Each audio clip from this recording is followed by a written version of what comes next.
going on, everybody? It's DH Thorne coming here live for a beautiful Thursday night stream to hang out and talk for a little while. We'll see how long we hang out tonight. I think it's a little dark. Let me see if I can update this a little bit with my app here. Okay, good. The audio's good. Let me just make it a little bit brighter. I should have checked this before. Let's see. Turn that on just a little bit. Not bad, not bad. Doesn't have to be super bright. Just a little something. Let's try that. Yeah, that's not too bad. Hopefully you guys can see me okay. If not, I'll mess with it again. So what's going on, everybody? Hopefully you guys are having a wonderful new year. Everything, of course, is all screwed up. Everything's messed up as usual. It seems like we're, you know, we just keep going through that Groundhog Day of just garbage, huh? Thank you, honey. Actually, it's not that bad. Let's be brutally honest. It's always been bad. Happy New Year. I wish you all the best, says Light. What's going on, Light77? From the Cauldron Witch, what's up? What's going on? Haven't seen you for a little while. Lily Lucy, what's up, Tasha? How's it going?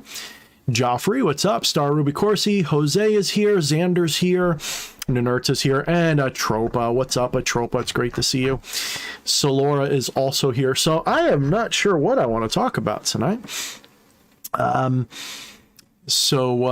I just figured I would hang out with you guys tonight, and the Nerd is already blazing up. How many of you guys like listen to me while you're on the various plants tonight? How many of you guys are? Solora says my energy actually feels quite fresh this new year. Yeah, that's like that. What is that stuff called? Sometimes our chakras need that. What is that? What was for the not so fresh feeling? Everybody needs that, right? Everyone needs to douche their chakras every now and then. Somebody put that in the quotes channel on Discord. You know, every once in a while you got to douche those chakras, huh? Oh my goodness. Orbiting red moon. What's up, orbiting red moon? That's like that. Yeah, the smoky leaf. Yeah. Jose said something about sending you a message. Yeah, I'm gonna check real quick. I think I saw all your Patreon messages. I don't know. I don't always, you know, Patreon is a bit of a just, it's a bit, you know. It's a bit. It doesn't always work as they say it works, and I don't always get notifications that I'm getting messages there, which is kind of backwards because considering it's like a paid service, they really should go out of their way to notify me. You know, they take money off of the top of everybody that I you know, everybody who subscribes to me on there, and I never get any messages from it. It's really ridiculous. Oh, I see. Okay. Yeah, I guess you got back to me and it didn't let me know. I really apologize for that, man. I will get back to you soon. But yeah, I'd be down with that. It really depends on, so I was asking you what the situation was. That's where we left off, was I was asking you what your situation was. And based on that, I would decide, but, you could just in the Patreon, just give me like a little overview of what your situation is. So I know whether it's even worth you paying money for readings, consultations, services, or whatever. I don't want to just take your money. I want to know that I can help you. And if I can't, I want to be able to direct you or tell you why. And so let me know in Patreon what your situation is. Like, if it's just because you're curious and you just want a consultation reading, that's one thing. That's fine. We can do that. But if you've got a specific concern, I like to have my eyes open before I go in. So hopefully that makes sense to you. I don't want to go into this with my eyes closed. I just don't like doing it. Xander says my energy is stale like an old chip. Oh man, I get that. Chakra douching, adding that to my spiritual routine. What's up, Wyatt? You know, we were just watching Stranger Things. I'm pretty sure you're in that. Aren't you like that one main character? I'm pretty sure. I'm kidding. I love the Doom, Magic the Gathering, My Little Pony, Star Trek, Abomination, the DH. I kind of am. I'm like a mixture of all the worst things. See, like, I'm weird no matter what generation or genre you're into. I'm kind of a weirdo. We're all weirdos, you just don't know it. Some young guy, did something change in 2012 in anyone else's opinion? It is pretty interesting, isn't it, that so many different things, according to the prophecy, seem to be happening around the world, ongoing in an ongoing manner. It is rather fascinating how that seems to be how it is, doesn't it? It seems like even your friendly neighborhood Christian is on to something when it comes to the end times that we all feel like we're going through. You know, for those of you who are familiar with, I bring up Dune a lot for good reasons, because the guy who wrote that was pretty tuned in, and he understood a lot about how society works. He was very, very, very good at that. And one of the things that he pointed out through the fiction, of course, of Dune was about how, oh, hey, honey, the dog's got some kind of... Oh, of course she does. Come here, you bad thing. You're not getting any more cookies. If you think that's going to get you a cookie this time, you're crazy. I just gave you one. This looks important, and it's mine anyway, so it's fine.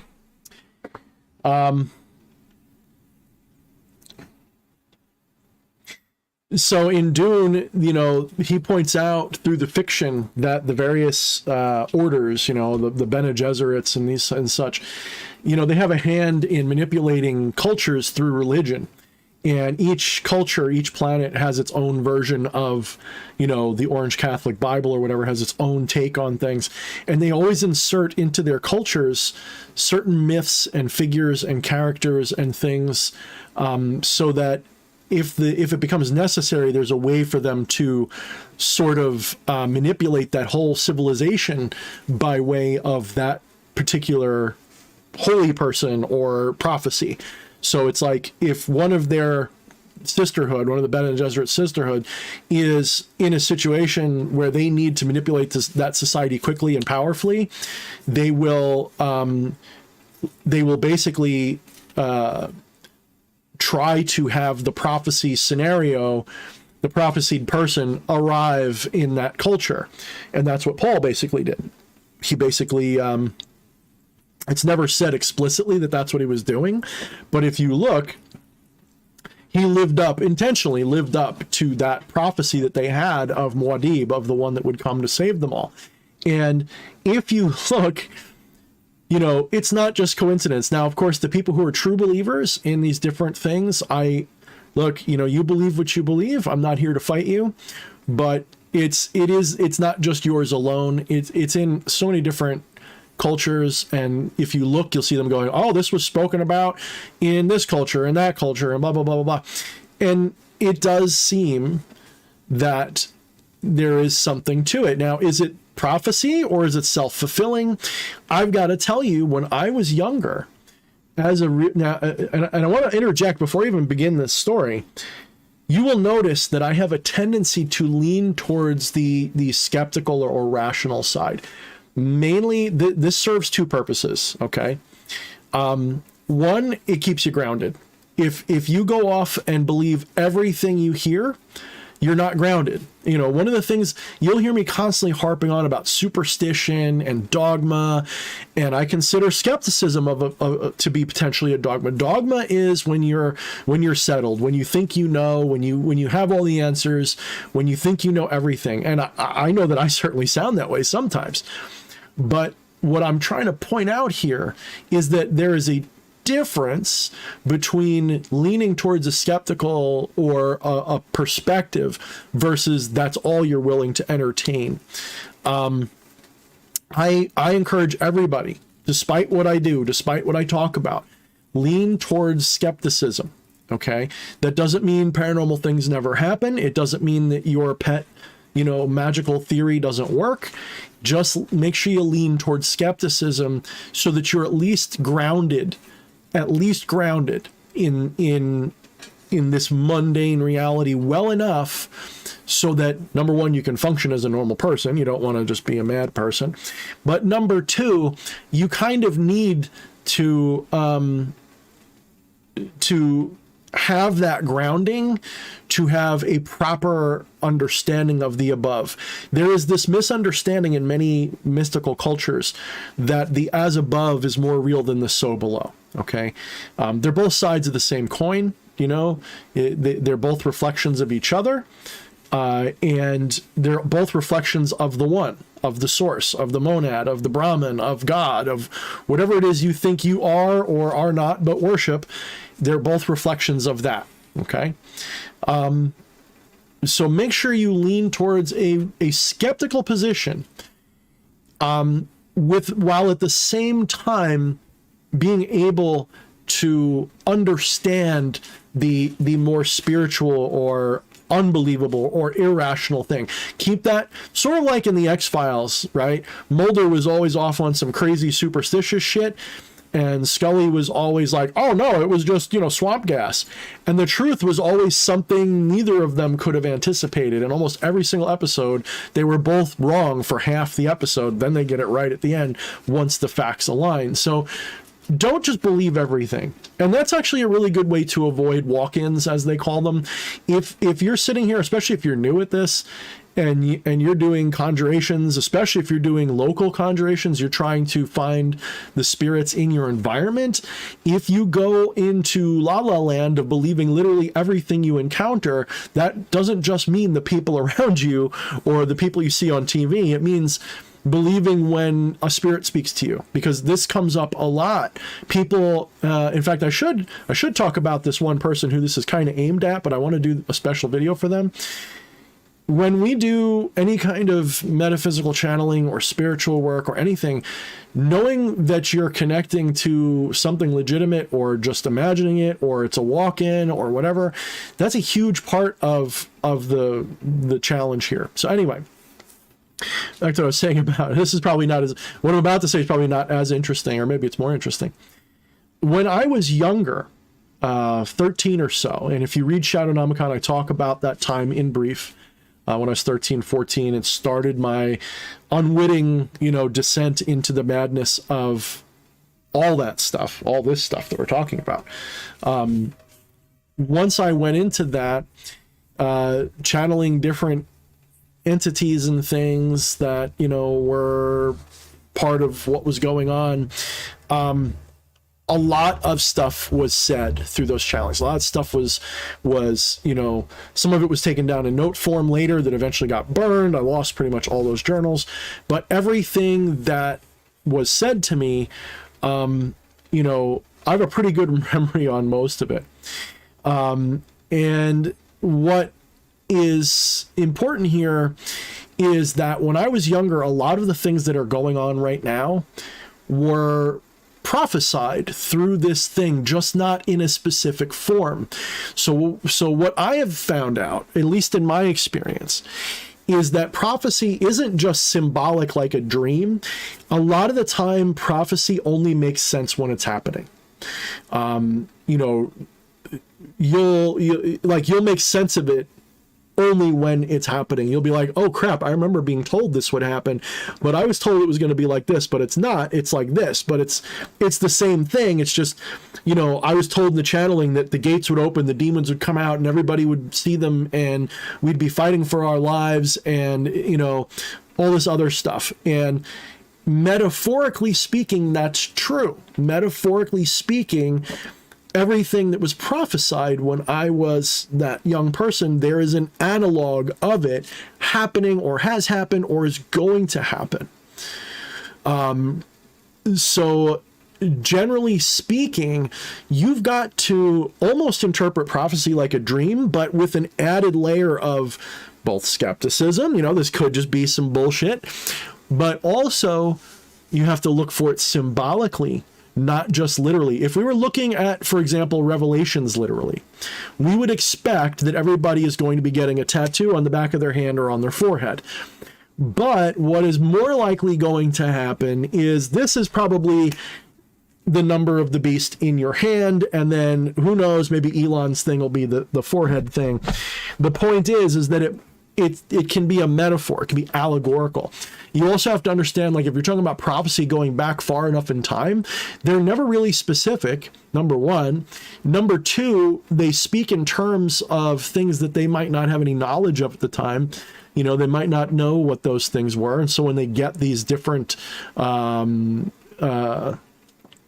you know, these different visions and things, they're very symbolic, and it can take a while and to interpret them. And one thing you got to watch out for, though, is you'll get people that will try to interpret things, and they'll just go off on these crazy tangents that it's like, you know, for prediction purposes, that it's like, you know, we will know that it is the end times because the 7 stars will all align upon the brow of Jupiter, and blah, and they'll have like this whole thing that they'll come up with that just ends up never happening.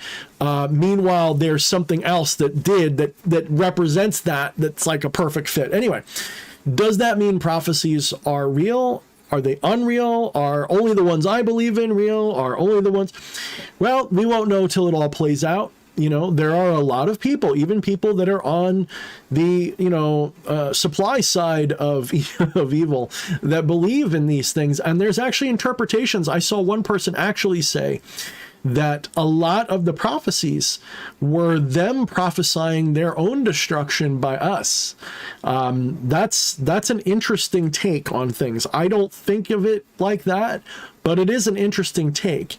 That is to say, the people who wrote the Bible were prophesying their destruction and redemption in a new earth and blah, blah, blah, blah. What are they really talking about, though? You know, are they talking about their own doom or our doom or whose doom? I don't want to get that far into the weeds because there's a million ways to interpret it. But I do want to point out that it's not necessary for God to be pouring out judgment or the devil to be rising or any of that kind of stuff. All it takes is for people in power to know that the most influential religion in the world believes, a lot of them, that this is what's going to happen. And a lot of them go, hey, you know what? That's not a bad idea.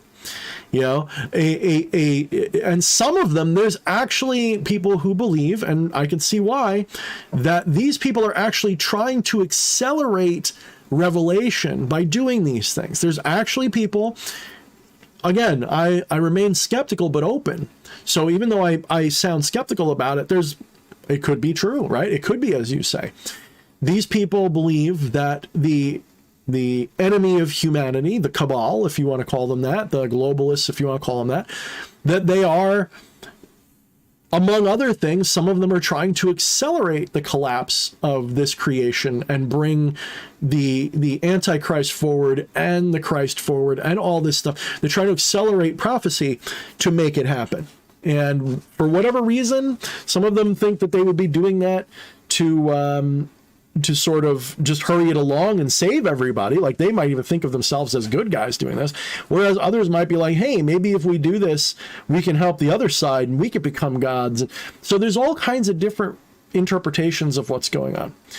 And you do have to ask yourself the question, you know, why is it so uncanny? Why do these things seem to happen? And then you got to look at your history and see that over the last thousands of years, Revelation's played out in different ways many times, or at least pieces of it have. And every time that starts to happen, everybody goes, this is it. This is the one. Is this it? Is this the one? You know, is this the year that it all falls out? Is next year the year? Is it going to be, you know, I remember when I was a kid, and one of the funniest thing to do with your calculator, especially in church, was to take 666 and multiply it 3 times. So, you know, add it together 3 times. 666 plus 666 plus 666.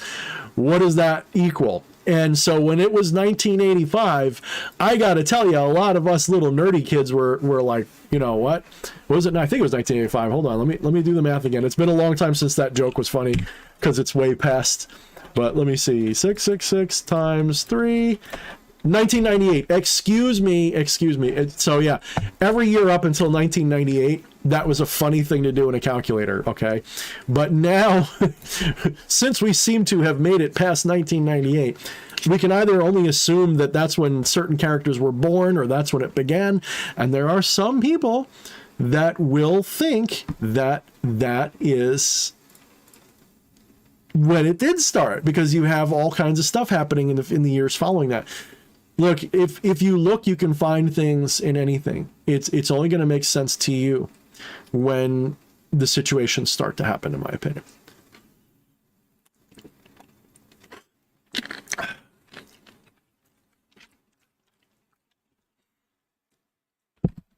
4 swords in a row. That was a video game, wasn't it? Thank you, Jose.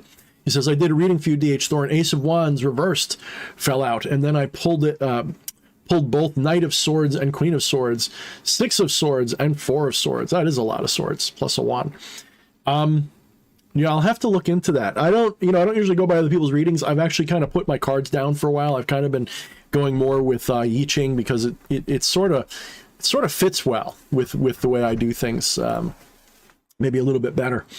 Not that cards are bad. I like cards. It's just I have different uses for them now. I actually find tarot to be really useful for meditation and channeling energy and stuff. If you're trying to, it's almost like that's like a Rolodex of, what do you call it?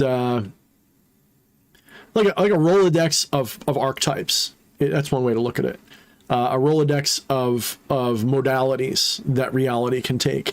So if you're trying to cause something to happen, one of the most basic, simple, easy, and really, really, really available ways to do magic is to use the card or small number of cards that resonates with what you're trying to manifest, and use those as your, like, instead of regular sigils or as symbols for that which you're trying to have happen. So keep that in mind. That's one of the better uses of it. What's up, Alpha? And Stu says, yes, broski, always cool to hear you bringing the knowledge, big fella. I guess I'm a little bit on the big side. I could be bigger, but yeah.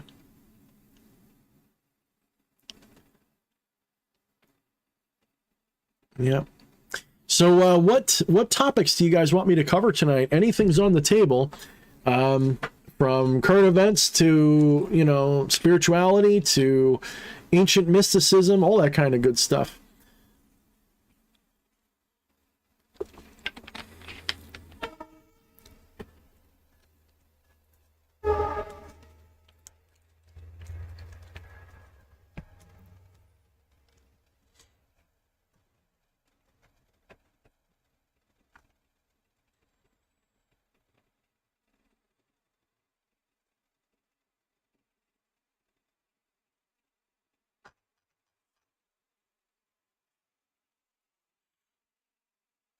Oh, that's an interesting one. 666, 666. Oh, multiplicative 666. Okay, so 666 to the third. Is that what you're doing? Yeah, let me see. That's an interesting one. I didn't know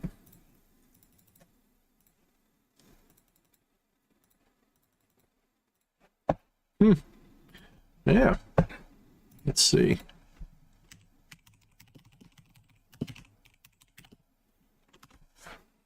Yeah, that's pretty interesting how close it comes. However, I would also like to point out, if you look up on a table of elements, what the various numbers are for carbon, it's 6 protons, 6 neutrons, and 6 electrons. So go figure that one out. Was that a train horn or a fart? Well, farts I would take credit for. Horns I just kind of ignore. So it must have been a horn. Depends on where you heard it, though.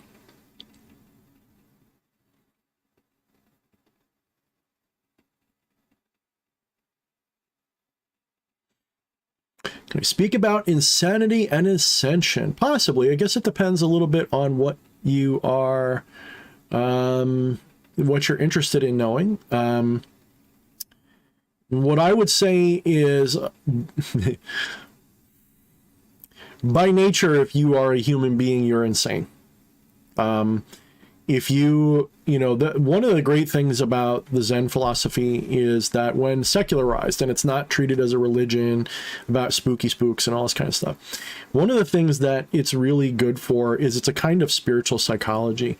And, when you are able to transcend those sorts of dualistic hangups that people have, and you begin to integrate your shadow and all of the stuff that's like Zen style practice, if it's the right kind. I mean, people get super traditional with it, that can kind of screw it up.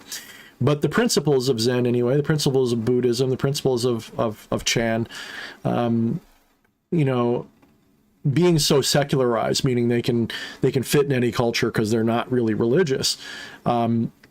You know, when that is done, you realize just how insane it is to be an egocentric kind of being. Now, you know, full disclosure, everybody, myself included, spends most of our time in an egoistic state. Anybody who says like, oh, you've got too much ego or something, you can tell them to suck a dick, because that's their own ego talking. The fact of the matter is, if you're a human being and you know you're a human being, you're walking around like most people, you're in an egoistic state. Very few people, alive or dead, have spent their life in a mostly or fully egoless state. That's, you know, even the people who are like, oh, my ego has been quite purified, I only have a little bit of a sliver. Probably not. You know, most of the time, that's not really what's happening. It is possible to transcend the ego in such a way that you can have full transcendence while alive. You can do various things that will, you know, you will, as they say, ascend. I prefer the word transcend because I don't really think of it as I'm rising above something. What's really happening is I am transcending the delusion. So when I am in that deeply Gnostic or samadhi state, whatever you want to call it, the trance that you get into, when I'm in a deep version of that, I haven't ascended to anything. If anything, it sometimes feels like I go down or I go in, or you know, it feels like I've like dived into an ocean, or I've returned to the last time that it happened really powerfully, I felt like I just, like, almost like I was like a puddle, like a frozen drop of water, like sticking up out of the ocean, and then it just like instantly melted and I just went right back into it. That's what it felt like. It didn't feel like I ascended into anything. It felt like this concept of duality was the delusion that it is, and it just melted back into whole. It's like solve and coagula, right? It's like I dissolved. The ego was dissolved, and in dissolving, I became the whole. I coagulated as the whole. It's you know, union versus separation, or fluidity versus, you know. Anyway, there's a lot of ways you can use those words. So ascension, I don't love as a term for this stuff. Rather, I prefer transcendent, and transcendent is a healthier outlook, even though it's still a rather lofty term. Ascension gives you more ego, so does transcendence, but ascension really, I'm trying to ascend. Who's this I? Right? When you realize you're trying to transcend the self, meaning the delusion of this as just, it's not that this isn't an experience that, so there's different schools of thought. Some people would say that this is just an illusion, doesn't matter. That I don't think flies. Okay, this illusion represents something real. Okay, so this idea of the self that I have, or the world, these are symbols pointing to something more real. Okay, this is not reality. This is the shade of reality. This is why in Neoplatonism and so many others, they describe the material reality as a shadow of reality, not reality itself. So we don't see reality, we see its shadow. And that is like top shelf. Everybody agrees on that. That's like, you know, in a really mystical way, everybody gets that. Everybody's like, yeah, this is the veil. We see only the veil, and piercing the veil is seeing the truth. Okay, fair. But there is a problem when you have this hierarchical mentality that you're going up or down a ladder or stuff like that. While it is a useful metaphor, especially in the beginning, you must eventually even transcend that ladder mentality. So what does it have to do with sanity?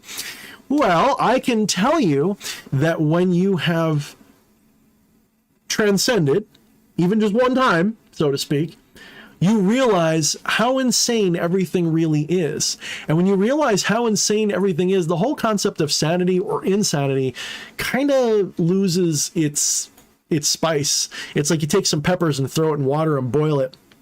You can taste how they were once a little spicy, but now they're just bland. It's like that.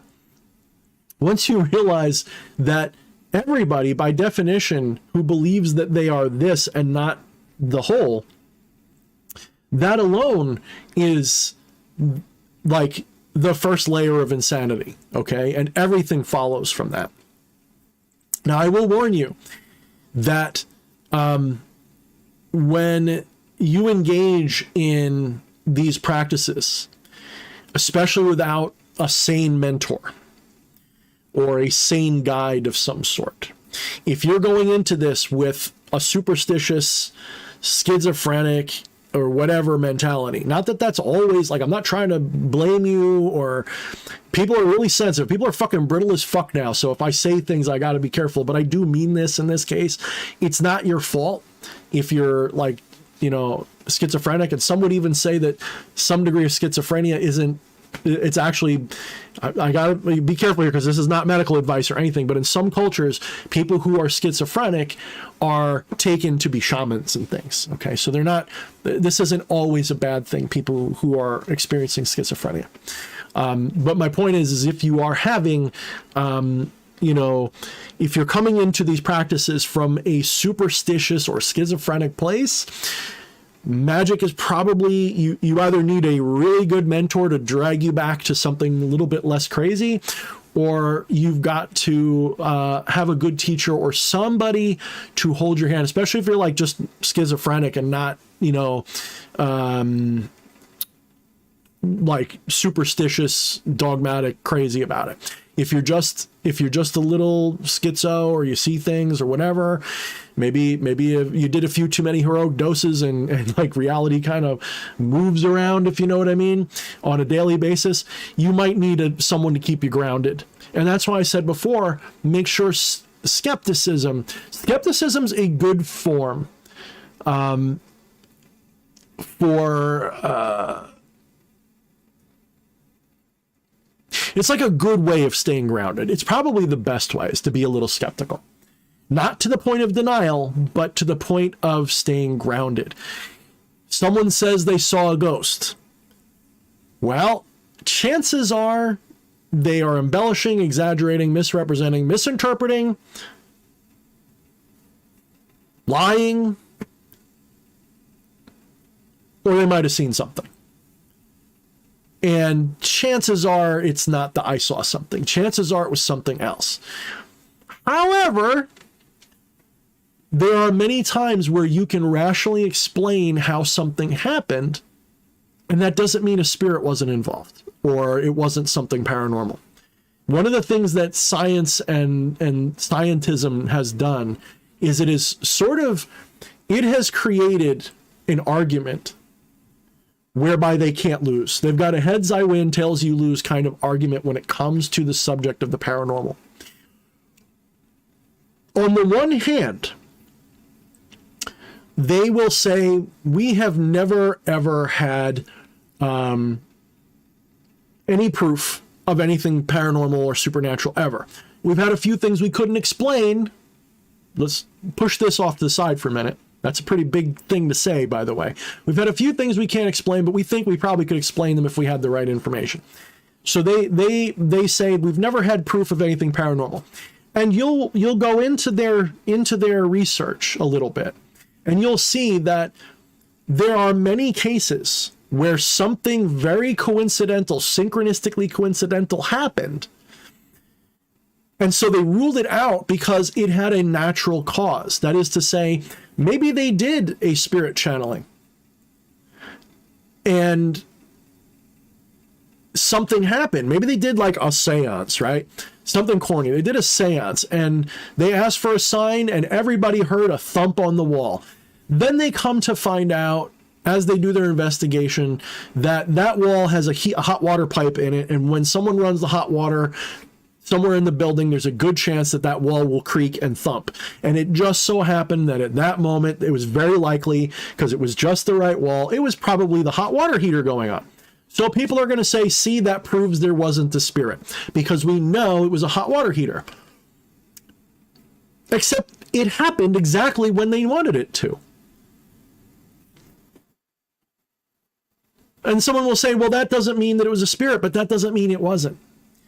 And an open-minded person is going to approach that and say, then I need another layer of validation, then I couldn't explain it. Because if the only things that are paranormal are unexplainable, then I think we've got a I think we're seeing the point of their double-edged, heads I win, tails you lose scenario.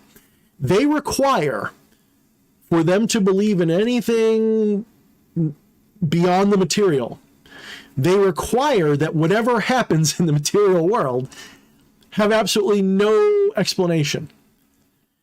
So if you're doing, for example, if you're practicing maybe telekinesis, it's one of my favorite things to try to practice. I haven't done it much in a while because it is a little frustrating and slow going. When you have success, you're going to be, if you're like me, you're going to be going through this looking for what that could have been besides just what I thought it was. So the first times I had success with telekinesis, I was that guy putting the bowl over the thing so I could see if it was spinning because of heat from my hands and all this other stuff. And admittedly, it worked less often.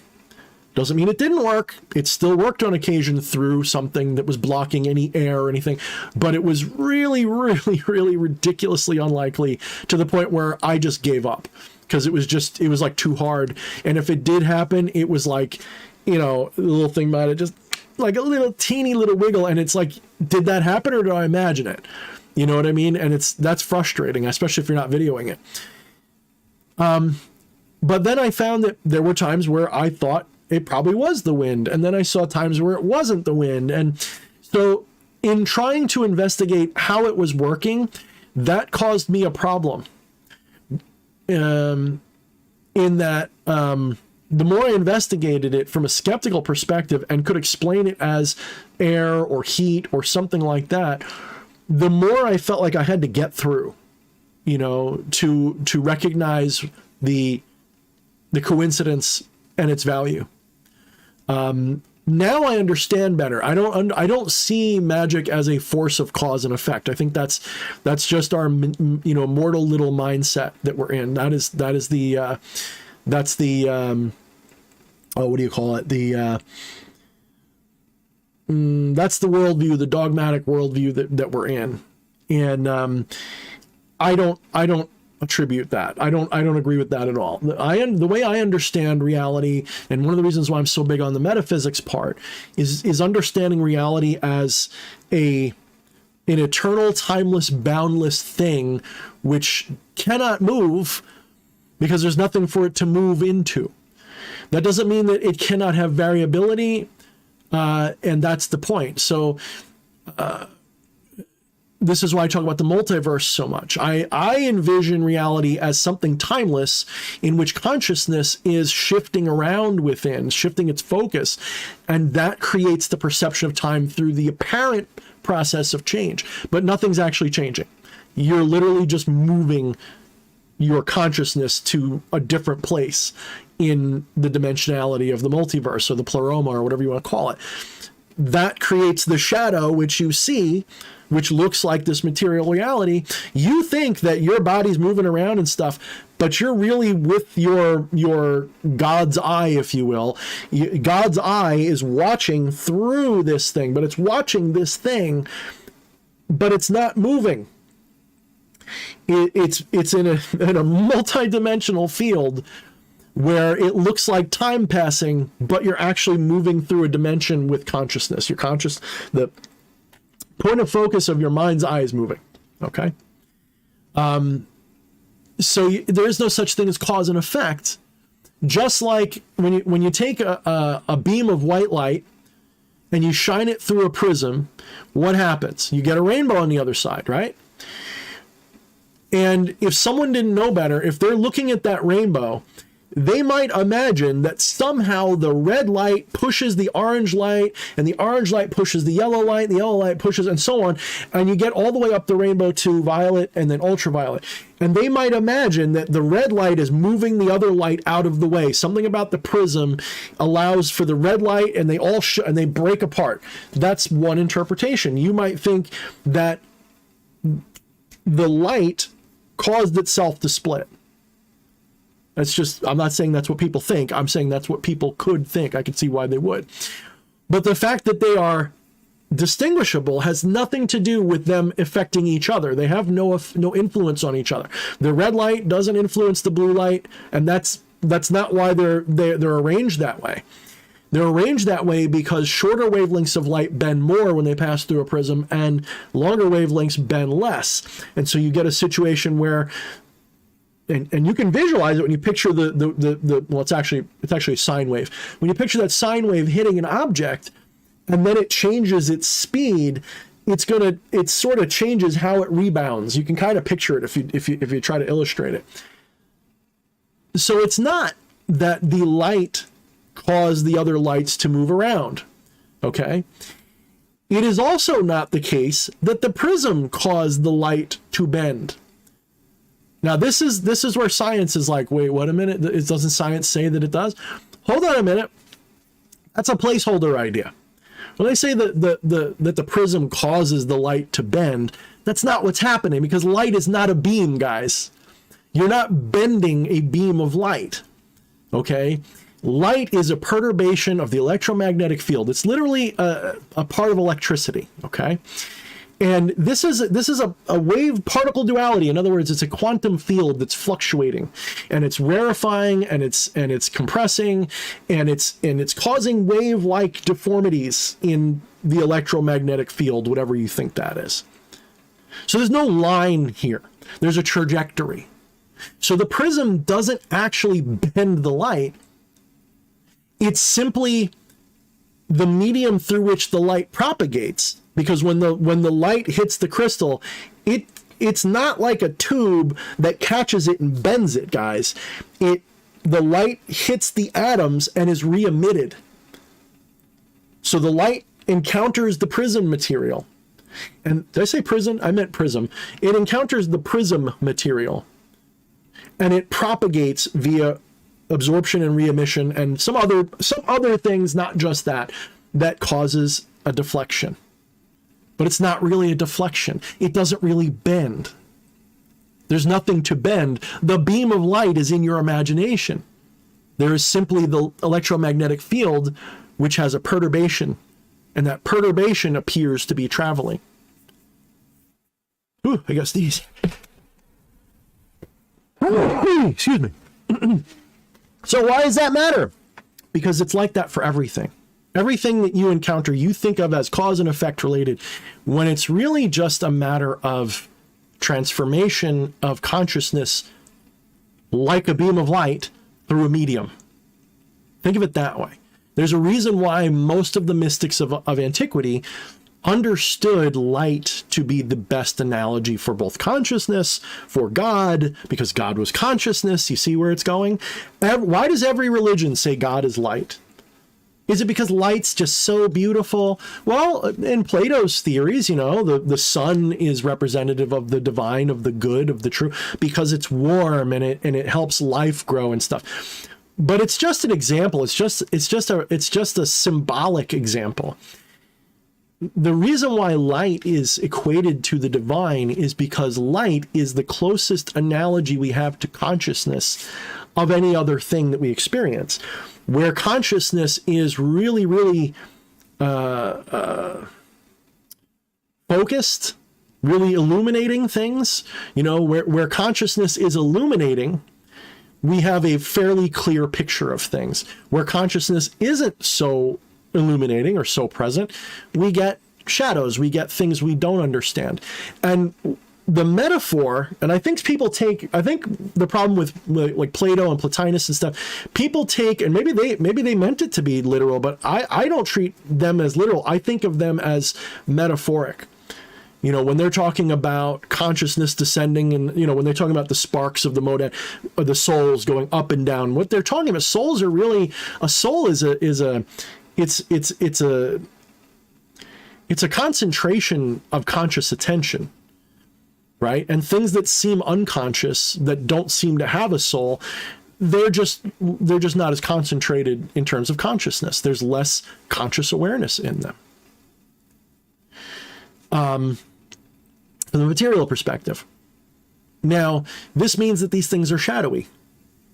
This substance, this body it's a shadow, according to these ideas. As an analogy, it is like a shadow, because You think I'm looking at this world, I am more conscious right now than I am when I'm sleeping.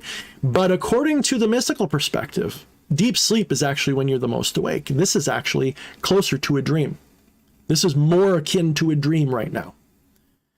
It's like a dream's a little bit of the wrong word because it implies that this is completely unreal, but it's dreamlike in the sense that it's superficially unreal. It simply represents something real, just like all of your dreams represent something about you. And I've said this a lot before.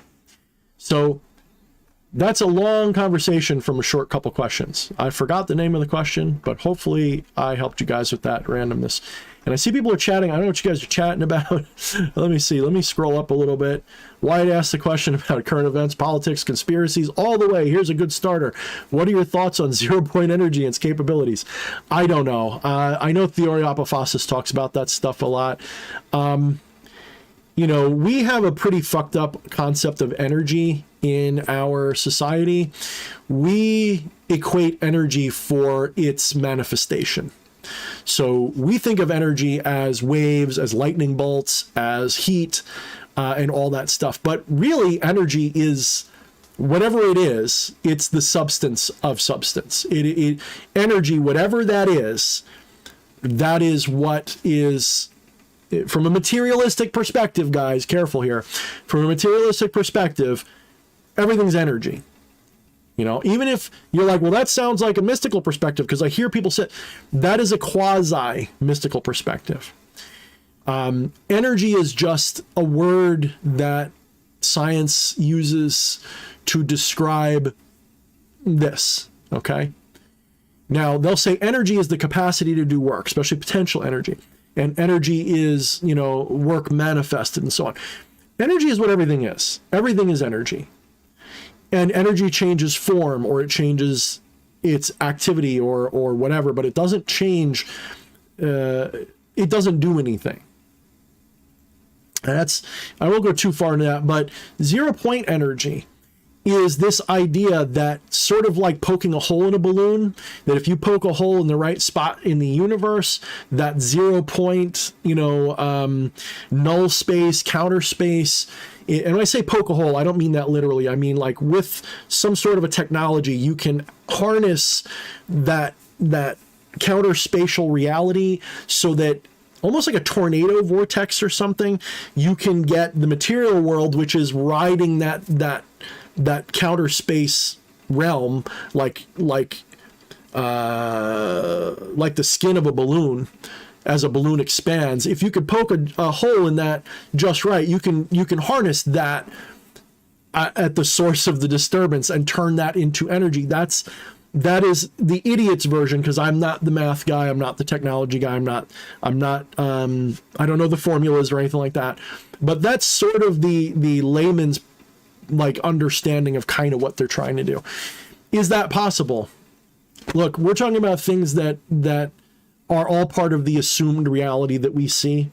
In fact, one of the things that I do take, not cruel issue, like I'm mad at the guy, but one of the things I take issue with Theory Apophasis for is that as much as he gets, he's still very much living in the world of symbols, the world of the simulacrum.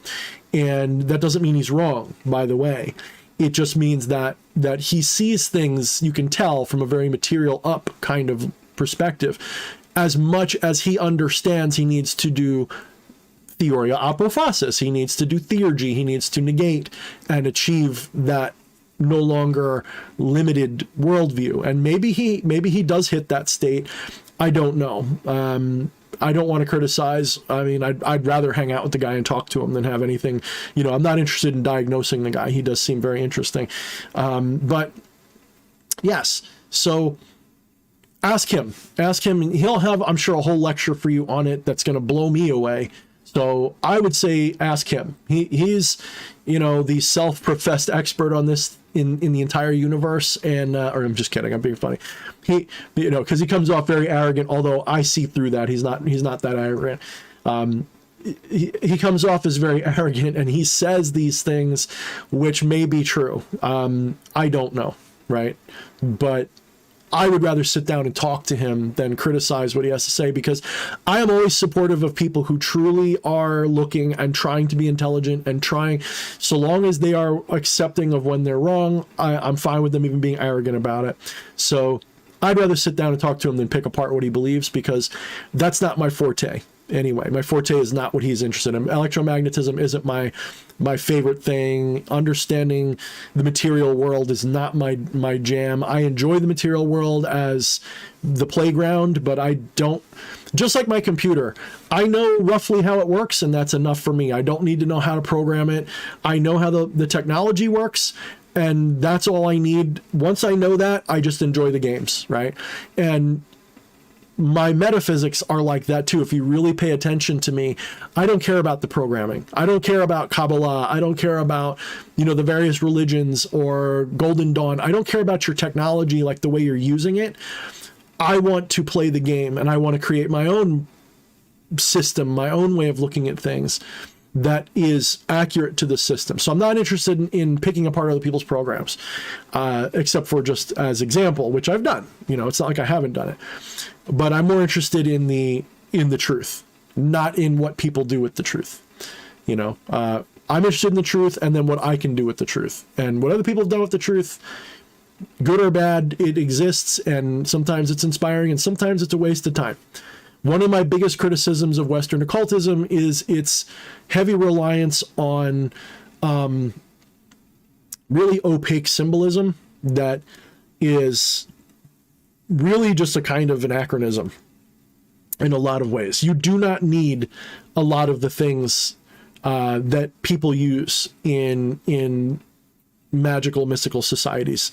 The symbolism, the secrets, and all this stuff. Don't get me wrong, it serves a purpose. Okay, there's many reasons why you might want to do what they're doing. I'm just telling you it's not necessary. It's just an option.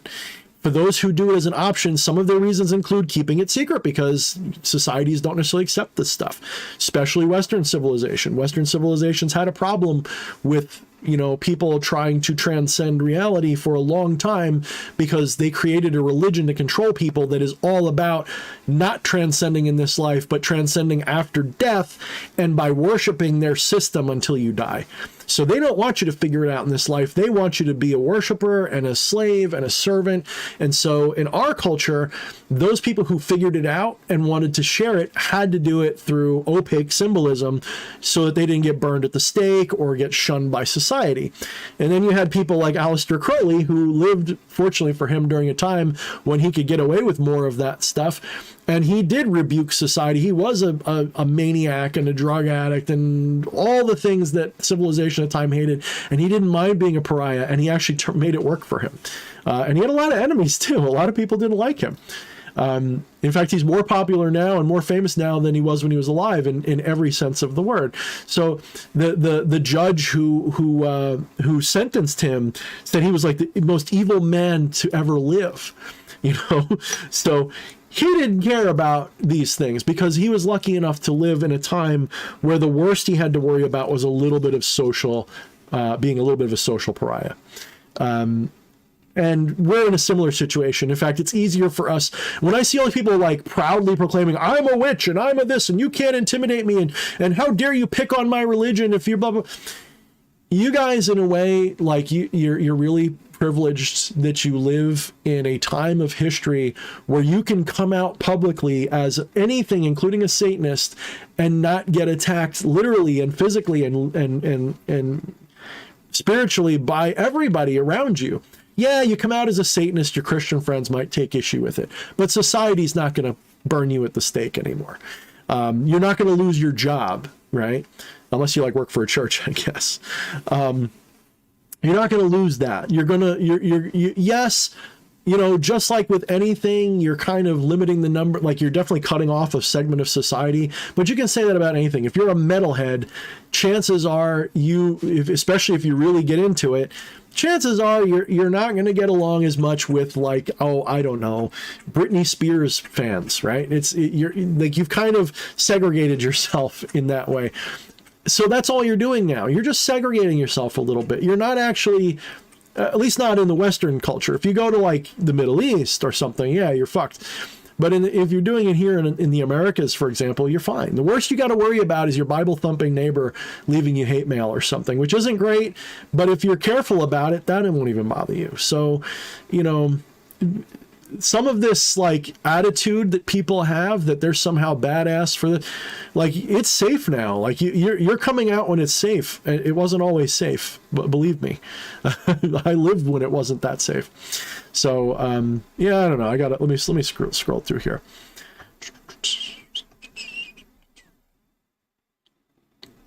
Let's see. Wyatt said, instead of ascending or descending on a scale, you leave the scale altogether and become not determined by it. That's a really good way to look at it. Or don't see the scale as being something that is literally hierarchical in an order of perfection and inferiority. See it rather as clarity or distortion. The more clear your consciousness is, the less this reality manifests, believe it or not. But the more intuitive you are about it. That is to say, when you enter like a really deep state of nothingness and you're there in the nothing and it's just consciousness by itself, an intuitive capacity is increased. You will see the world with wiser eyes. You'll understand the pattern better. You'll see better what's going on, and you'll have an outlook that's completely different from everybody else. Okay, it's irrefutable. People who've undergone their lives don't stay the same, right? People who achieve these states don't come back and go, well, I just made it all up. It changes their lives. Every single person I've seen that really hits it. Sometimes the change is subtle, but it is there, and you can see it. But yes, don't see it as higher. You know, instead of thinking that the material world is fallen. Instead, understand the material world as you understand it is a distorted way of looking at something that could never be fallen. It's still perfect. It's still exactly what it needs to be. This is just like in the Zen teachings, you have a pond. If the pond is still, the sky will reflect perfectly. If the pond is all shook up and hit with your hands and you got waves going across, then the sky is going to look fucked up. You're not going to see the sky as it really looks. And even that reflection won't be completely perfect. That reflection will still be like an inversion or whatever. But it's way better when consciousness isn't perturbed too much by egoistic attachment. Okay, once you transcend that, reality gets a sharper focus, but that doesn't mean that your eyes see better. That doesn't mean that you see this better. It means that you see the deeper nature of reality much more clearly. You see through the veil and you see the it behind it. And it doesn't look like anything, just so you know. So the more clarity consciousness has, the less delusion that you experience, even if you're incarnate. So even if you're fully conscious in the sense that you're awake, you're not in a deep trance. If you're in a transcendent state, but not necessarily a deep trance, you still kind of can see like this is all bullshit. Like this is all a funhouse mirror that I'm looking at. And knowing that when you're present, that is to say, when you're present in gnosis, you're not, when you're having a Zen state, shall we say, you're present in the moment, properly present, consciously present. You see through that funhouse mirror just enough. You don't see like ghosts walking around necessarily or anything like that. It's more like you notice things. You notice the synchronicities. You notice the little subtle ironies that other people might not notice. And a lot of them are subjective, and there's no point in talking about them because no one would get it. Because earlier today you thought of like a red balloon, and today you're walking and there's a red balloon. How do you prove that to somebody? How does that's not meaningful to anybody but you? The only person that's going to be meaningful to is the one who had that moment. So you have that stuff more and more all the time. And, there comes a new kind of suffering with that, believe it or not. It's kind of like, as they say, like, I don't know where they would say this, but it's kind of like, the stronger you get, the stronger the challenges you get. Sort of like in like the old Oblivion game, the more leveled you are, the more dangerous everything gets. In a similar sense, the more you've transcended, the more difficult it is to get through things. I'm phrasing this wrong. It's coming out wrong. The more transcendent you get, the more challenging it can get to remain in that state. Sooner or later, your worst shadow, or one of them, or one of your next shadows, will appear and challenge you. And one could argue that, like, I had a major breakthrough and everything was going great, and then my own shadow, like, appeared. And I've been working and integrating that shadow ever since, and it's been a challenge. It's one of the reasons that I'm not doing as much content creation. I'm really affected by things, and I'm working through that. Okay? And I see it as a good thing. Like, this is a purification. When I say purification, I mean a clarifying. I am clarifying my consciousness. As I watch this world go apeshit, and I see the insanity of all these egoistic beings, that each one of them thinks that this is real, and therefore they are acting. When I say they think this is real, that means that they think the illusion itself is real.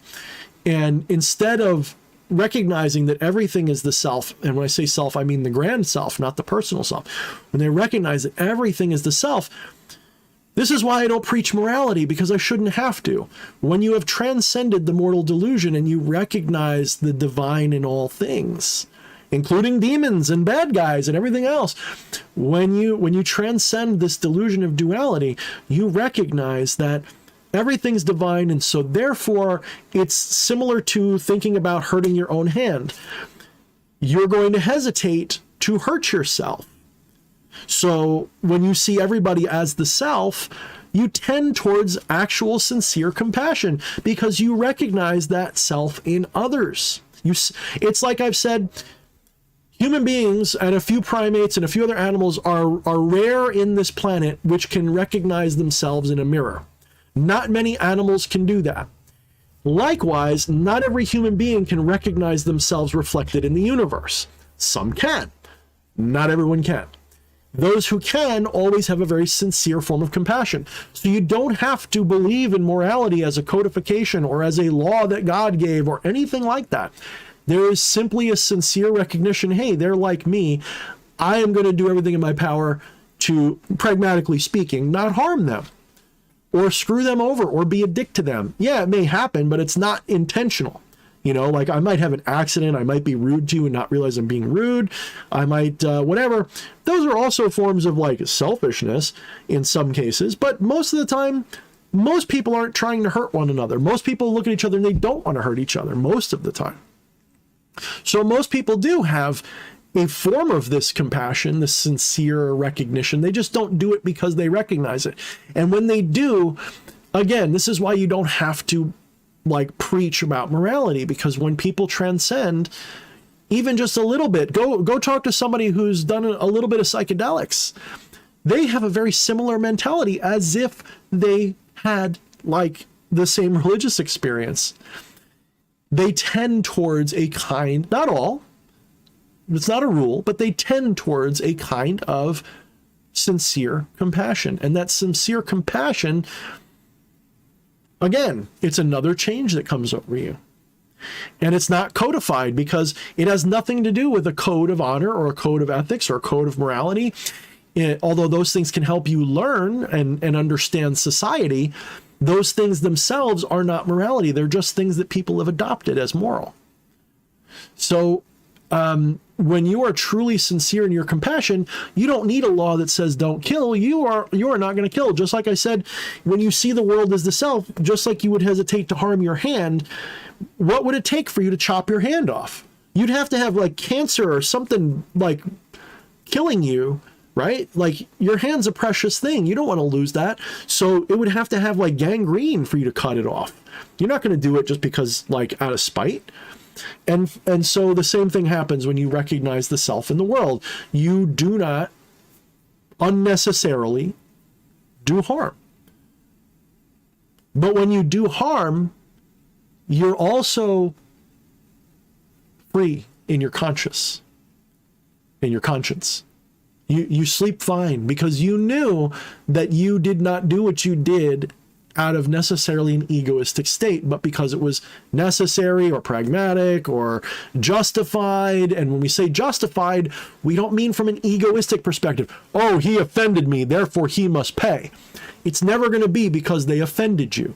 It's going to be because it's an existential or psychic threat or something of that kind of thinking. It's not going to be, you know, they challenged me in public and made me look bad. And if that happens, that means you're in an egoistic state when it happens. You're going to transcend that egoistic butthurt, and you're gonna, even if you're feeling, because you'll still feel mad. It's not that you won't. It's not that you don't feel anger or pain or sadness.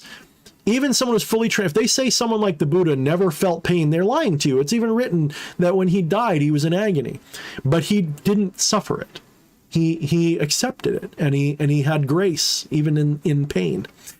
And so a similar thing happens where you are capable, even if your body is reacting like you're in agony or in absolute rage or anxiety, behind that, the witness is fine. It's calm as can be. And as you learn to find that witness and be that witness, you can transcend even the things your physical body is feeling, to the point where you will shift your conscious attention to a version of the story where you calm down, or you're reserved, or you're in control.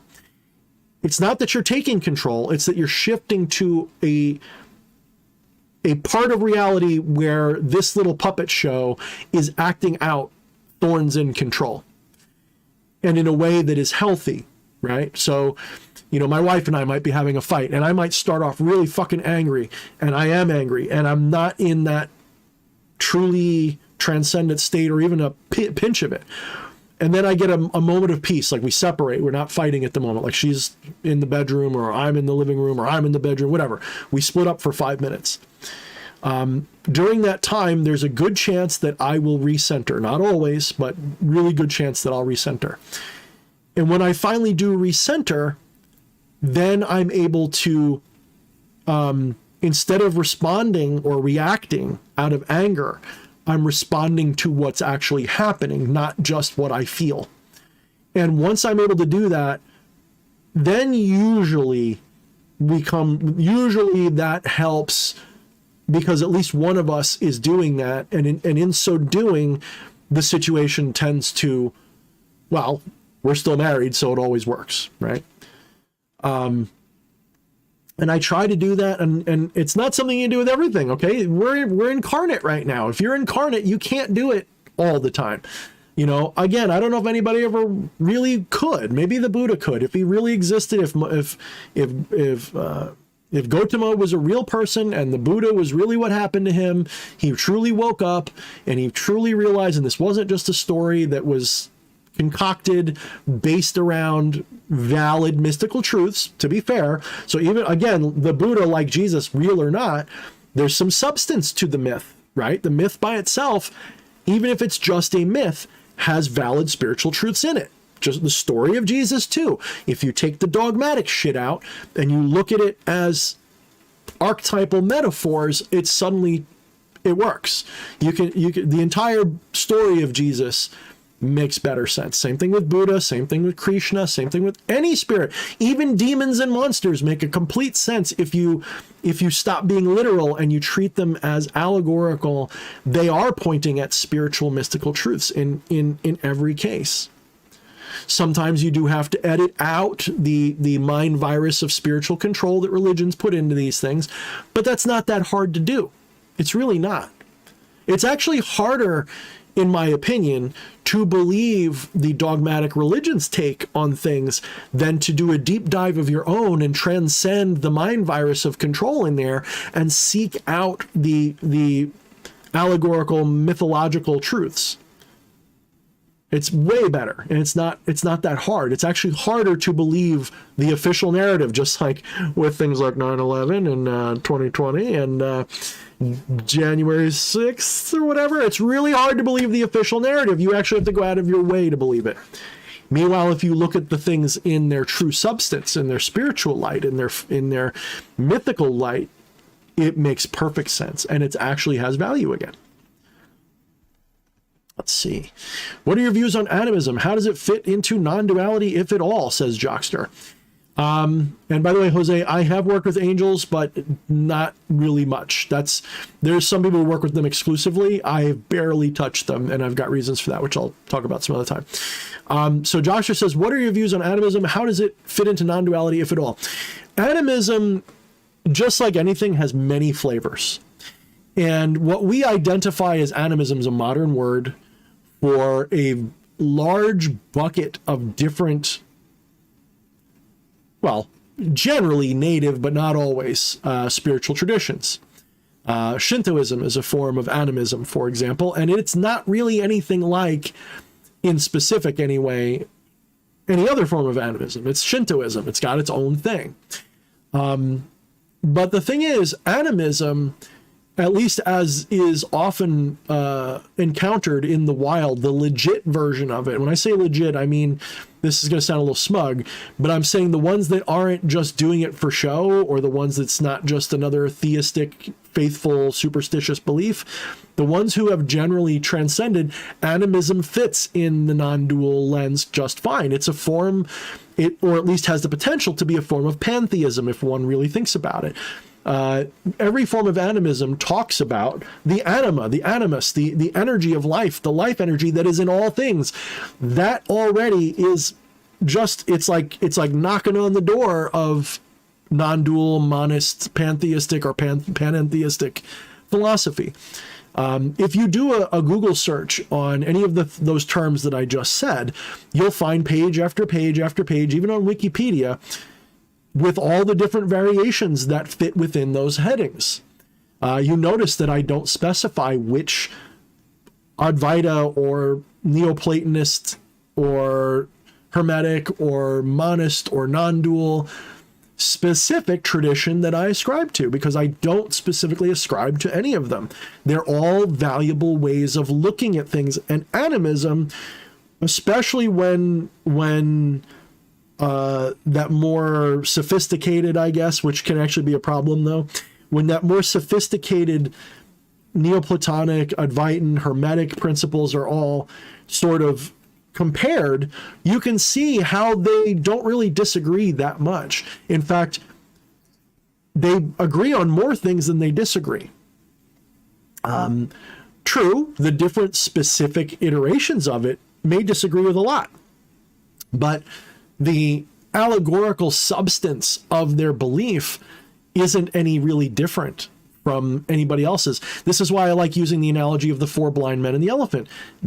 All religions are this. I'm not the only one who does. I forget what philosopher originally did that, but all religions are, at least their origin is like that.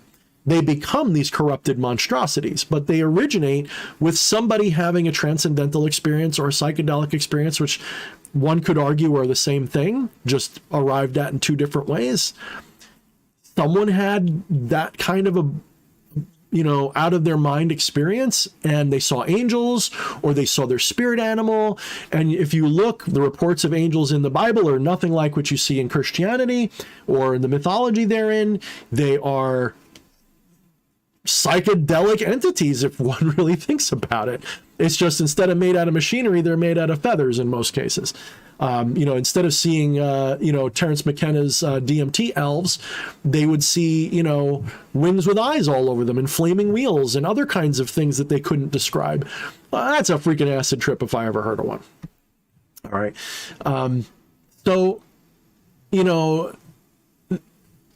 Somewhere in antiquity, some guy dropped a shroom, ate a piece of cactus, asphyxiated a little bit, because you can achieve some of those things through, I'm not trying to encourage, by the way, through certain kinds of things. Low oxygen levels and stuff can make hallucination. You might go into a cave with a lot of nitrous, and hallucinations can result. And those hallucinations, though, sometimes are doorways to higher realizations. And that's what, even if you can say some people had it through just meditative mentality, other people had it that way. The point is that around the world in every culture, there's some guy in antiquity that had that, and then tried to tell their friends, and Ugg and what's his name with the extra chin hair, you know, all these cavemen that they were hanging out with, they emulated it, and then they taught it. And then over time, you know, not everybody gets that transcendent experience. Some people just regurgitate what they've heard. And somewhere along the line, somebody in control says, hey, you know what? If we take this guy's, you know, teaching and sort of monetize it, if you will, like when corporations will take something that's free, like water, and then bottle it and charge you for it. That's what religion has done with spirituality. Religion has basically taken something free and self-evident that is really, this is why I don't charge for certain things. To me, they're free. They're like, they flow like the air and the water and the ground and the sky. They're self-evident. I don't need to teach them to you. In other words, I don't need to be paid for it, because it's like, it's like someone asking for directions to the sun. You know, when someone says, Thorne, could you tell me the meaning of the universe, or what this is, or anything else? It's like you're asking me where the sun is. It's like, it's right there. You don't see it? Like, that's how obvious it is. But we don't see it because our eyes are veiled. We have to see through the veil to get it. Well, this is what religion is. Religion is someone getting the bright idea that, hey, you know what? Most people can't see this thing. The one-eyed man realizes that everybody else is blind and says, well, I'm going to charge people to get the truth. In fact, I'm going to twist the truth and become powerful. And someone would say, but Thorne, I thought you just said someone who gets the truth doesn't, you know, they're compassionate. Yes and no. You don't have to be compassionate. That's the irony too. You generally do become compassionate, but you don't have to act the same way everyone else does through compassion. There's other ways that compassion can manifest, or you might not. You might transcend, but then return to an egoistic state, which is what we all do. So you transcend, you realize the divine, and then you crash back into yourself, and you're like, I still got to pay the bills. I still got to hunt for food. I still got to do what I got to do. And so even though you might have had the experience of it, you may still turn it into a system of control for people.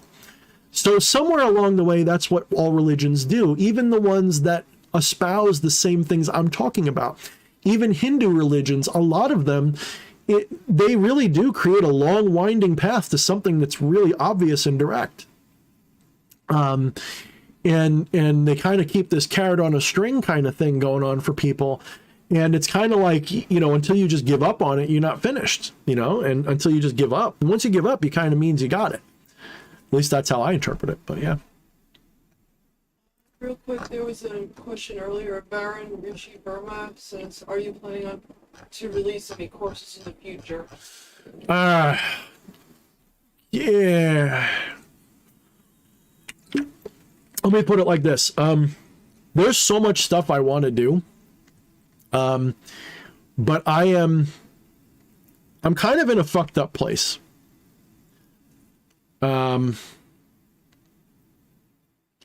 The place I'm coming from is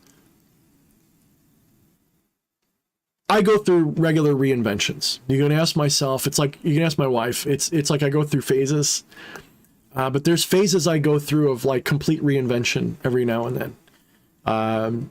Transformation, you know, self-transformation is a constant theme for me. I'm a this, I'm a that, I master this, I master that, I move on. And I'm sort of, you know, I assert that I am nearing, like I can see the finish line, but I am, because of other things, even if I cross that finish line, I've got to put it into words and I've got to make a product out of it. And it's got to be something that can exist both as an esoteric and an exoteric kind of thing. I want it to be something that is both easily free and accessible to people, but also there's a paid thing to do, because the way I divide these things in my mind, like I said before, there's the self-evident truth, which is free. I don't intend on charging for that. But then there's the things you can do with it part. That's the art. That's the expensive part. That's the part you pay for. And to a lesser degree, if it costs me a lot in time or energy to teach you, I got to charge for it. So before I charge for something, I want to make sure it's worth your money. And I want to make sure that I've got a system that I can teach from. I tried to teach from my older stuff, and I was burnt out on it to the point where, you know, I ended up taking breaks, and I wasn't into it, and I just stopped offering it. Now, I guess you could say that in the next, hopefully sometime over the next year, I will be releasing something pretty significant that is going to include both self-initiatory content, probably a new book, almost certainly a new book, a revamped website, offering ritual services again. My wife might even get on the act. She's kind of interested in it. She's had a little practice now. She's had some success, and she's kind of feeling like she's ready to do a ritual here and there. Nothing, not like a huge, you know, collection of stuff, just like protection ritual, this and this, and things that she's done that's worked for her. And so I'm interested in doing all that, including both free educational content and courses of a sort. So we'll see. I've got to get the fire under my ass to do it. And it can't be out of desperation. It's got to be a work of love. It's got to be a real motivation that comes from love. And if I'm not loving what I'm doing, I have a hard time doing it. It's one of my flaws as a character, is I need to be strongly motivated by a passion, or I tend to just kind of, you know, rest on my laurels. You know, having 11 trines and being a grand fire trine character basically means that too much crap comes easy, and I haven't learned to work for much except self-study. Self-study is the one thing I work hard at, and unfortunately that's like a very lazy kind of way to be. You kind of, well, I've mastered myself, I'm bored. So yeah.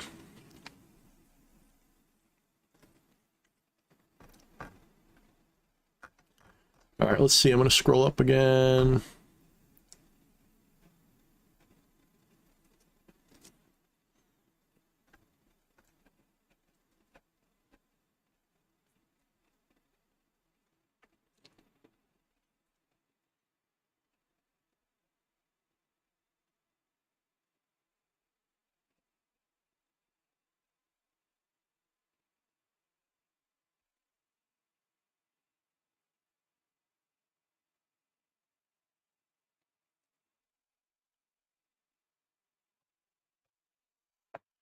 All right, let's see. So much chit chat that I'm not paying attention to. I missed so many comments. I see people talking about EA. I don't know what that's all about. Let's see. Yeah, apparently I've been invited to this guy Devious's channel through an email. I said maybe. I don't know what that's all about. I don't know when it's going to be. I guess it's probably in a couple days. I don't know. Who's the, what's this? But he's the mascot for Bog. Who are we talking about here?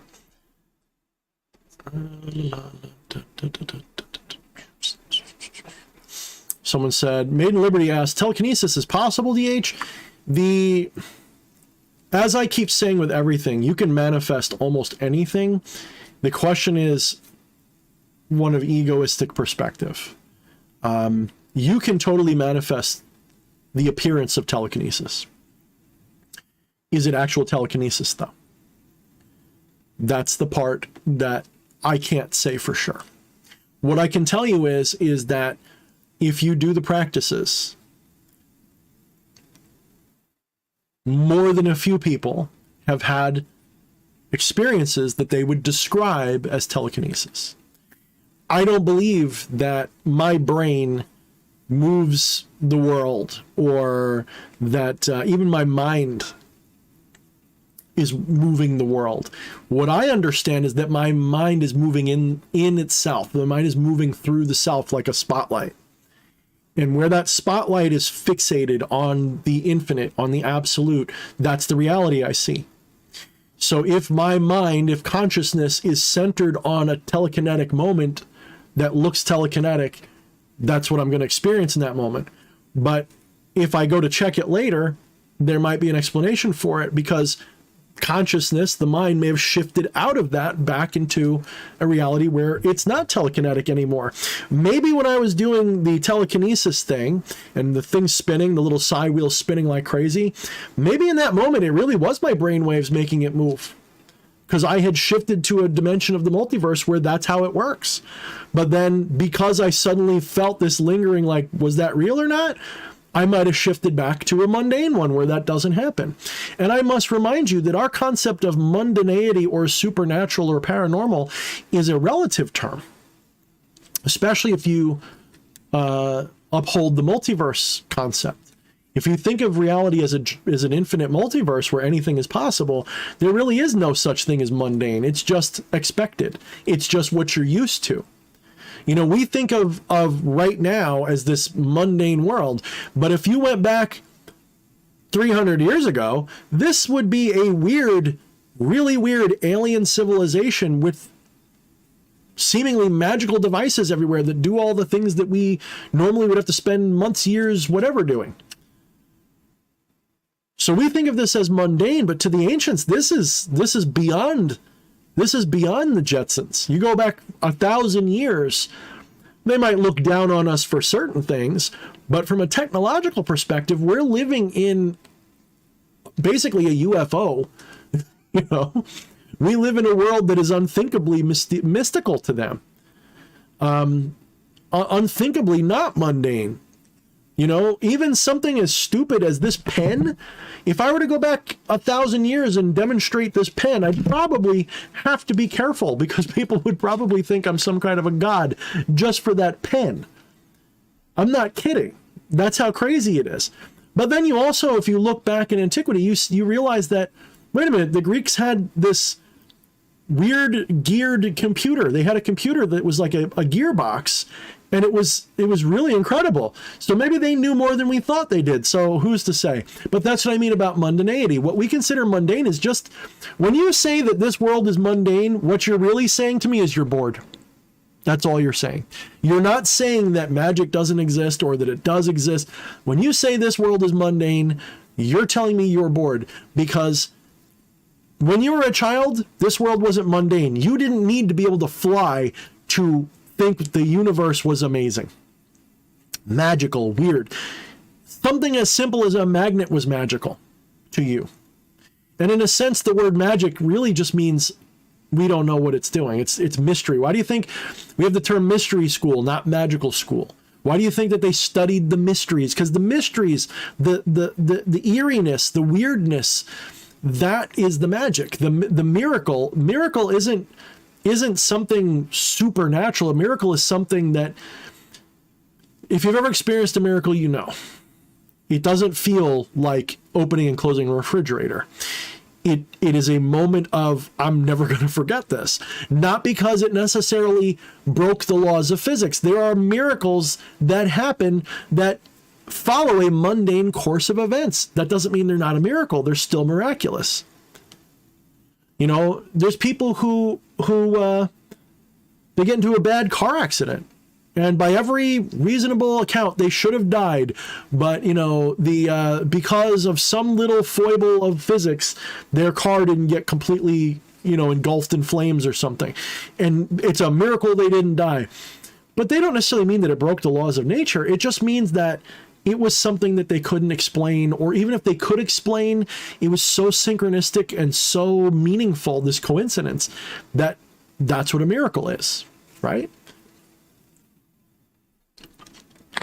So what does magic as a practice do? Magic as a practice encourages you to be conscious of your inner world and your feelings and your thoughts, your desires, but most importantly, it puts you attuned. You become attuned to your will.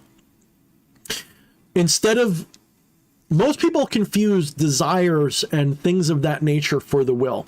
People will be like, if I say to you, you know, someone's trying to do something. Maybe they're trying to lose weight.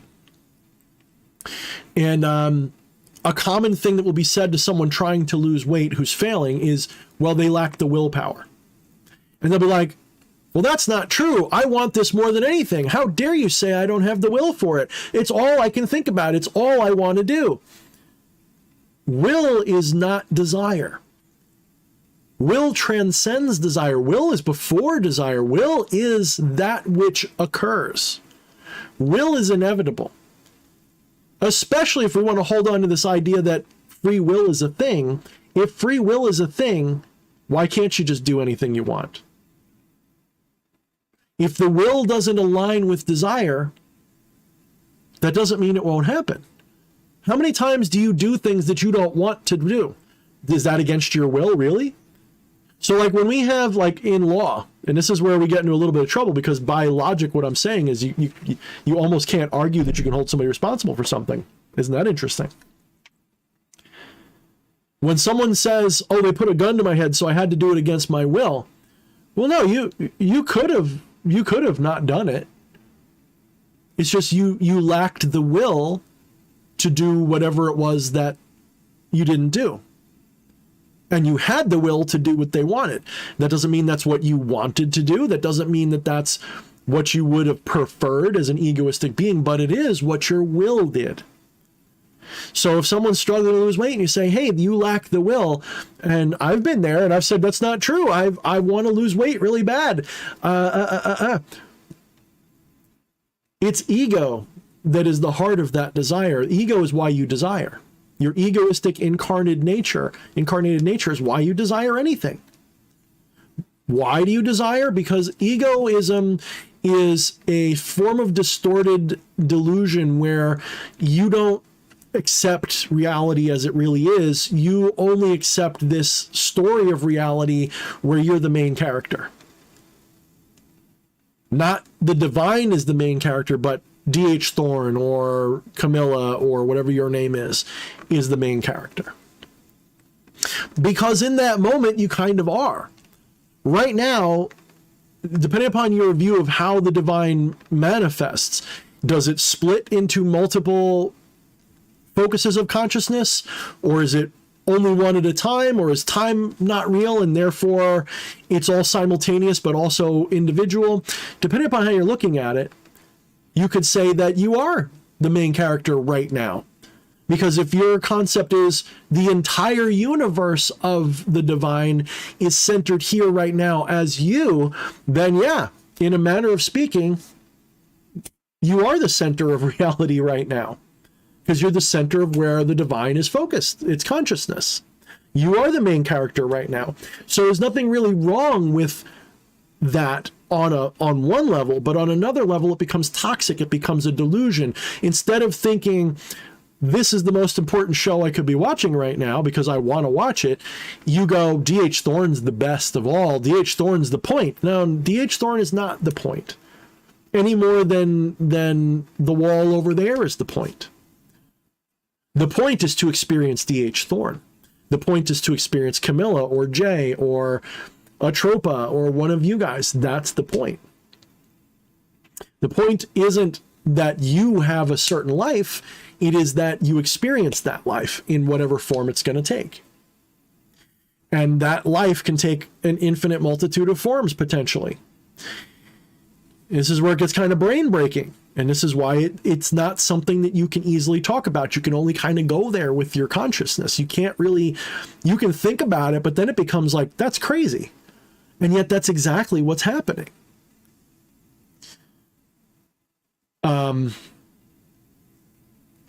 Yeah. So I'm kind of losing my train of thought here. But the point is, which I lost the point. What was the point? What was I going for?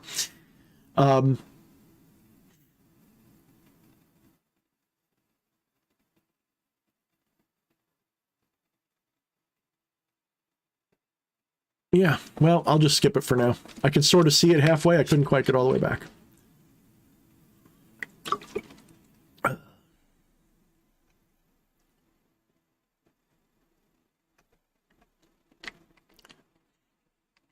Let's see.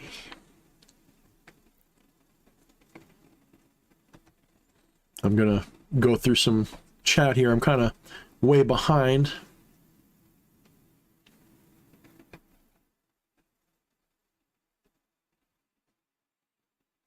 What's up, Twilight? Twilight Sun, Shaman of Lilith.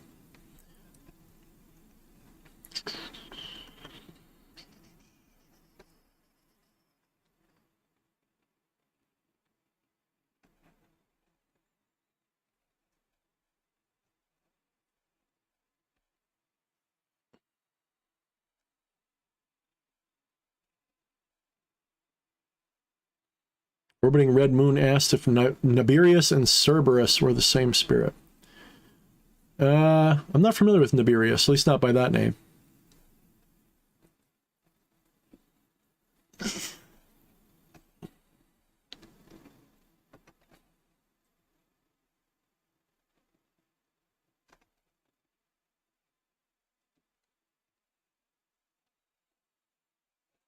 Yeah, Alpha said it pretty well. We're God playing in a dream of being single person. Yeah, that's one way to put it. It's not quite one of the things, I use that analogy a lot too, Alpha, as I'm sure you know. But one thing I would throw in there is that when we say dream, we've got to be careful not to say literally a dream. So I'm not saying that this is literally a dream like when you go to sleep dream. This is a dream-like veil. It's a dreamlike simulacrum, Maya. That which you see and encounter as mortal existence is a shadowy, projection, a shadowy manifestation. It's closer to a shadow than it is to what is. We see what it looks like. We don't see its actuality, and we see. I want you to do a thought experiment just for a minute.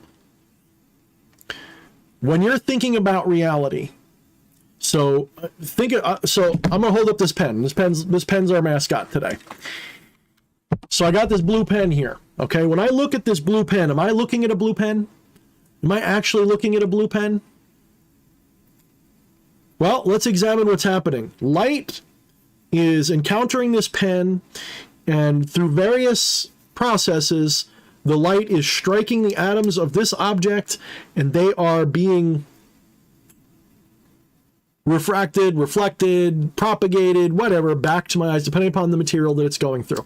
So it hits this object, and it's propagated, reflected, sent back towards my eyes. So the light's absorbed and readmitted, and it goes towards my eyes. That light, am I seeing the light then? So first things first, I'm not seeing the pen, I'm seeing light. When I look at the pen, I'm not looking at what the pen is, I'm looking at light, right?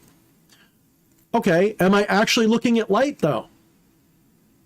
Have you guys actually gone through this thought pattern? Have you guys actually followed this all the way?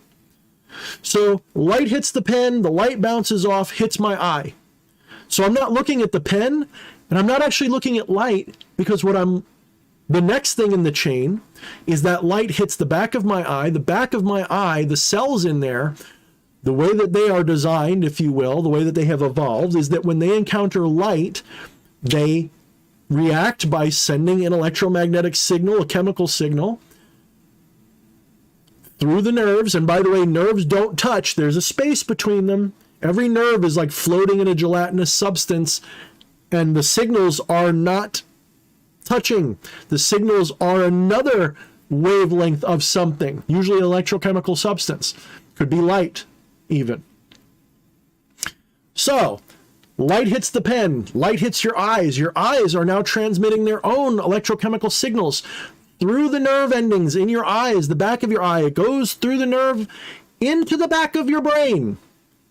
And in the back of your brain, those signals are then processed. So what are you seeing? Are you seeing the pen? Are you seeing the light? Are you seeing the back of your eyes? Are you seeing the nerve? Think about that. You can go to any neurologist with this, and they'll say, well, that's a weird way of putting it. But a good neurologist will know I'm telling you exactly what's going on. None of us see the world. We see what our brain is doing in reflection of that world. Look, I don't know if anybody else had problems with my YouTube was buffering for a few seconds there. Oh, okay. I don't know if maybe something dropped, but you're back up and running now, if it did. Okay, so it might have screwed everybody up if it was buffering for you, because we have the same internet. So if you guys had a hiccup, I do apologize. Not that it's my fault, but I apologize that you had to go through that. I'm sorry this is happening to you, as they would say. So none of us are seeing reality. We're seeing what our brain is doing not reaction, in relationship to reality. And we don't even know if we have a brain, because our very concept of a brain is something that's gone through a lot of layers of reciprocity, of energy. So we don't even know if all of that is real. All we know is that consciousness, there's an experience happening. That's all we know for sure.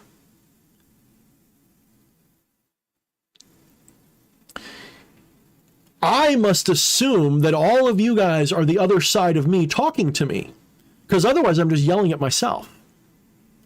You see what I'm getting at? So there has to be, even in this non-dual sense, there still has to be almost like I'm talking to my hand. There has to be a subject and an object there for this to make sense. But on the other side of that hand, there's another part of me looking back at me, talking to myself, or watching this video. So you're not really seeing reality. Even from the most materialistic, not non-dual, non-mystical perspective, the most rational, scientific, hard skeptic would have to agree that not a single person alive on this planet ever has ever seen reality. We only see, at best, if we're taking the materialist perspective, what our brain's doing. The brain's looking at itself. That's it. That's all you got. And that's assuming consciousness is somehow the product of the brain, either an emergent phenomenon of the brain, or if it's just something in the brain. We don't know. If we're going from the scientific perspective, we have no clue. So they call it the hard problem of consciousness. They don't know. And they probably never will, because they've abandoned pretty much entirely the idealistic form of philosophy. If you look and you start trying to apply idealism of any sort, when I say idealism, I don't mean idealism like idealism in the sense that you think that socialism is better or anything like that. I'm talking about idealism from the metaphysical perspective, as opposed to materialism or physicalism. Plato versus Aristotle, I guess, would be one way of putting it. Okay, I'll get to that in a second. So we have, as a society, we have completely abandoned the idealism form of metaphysics in favor of materialism. And in so doing, and it's not to say that there is no idealism left in it, it's just that the idealism is not just subordinate, they went from Plato thinking that material reality was unreal and mind was real, to thinking material reality is real and the mind is an illusion. And the irony of that is it's the illusion that thinks it's an illusion.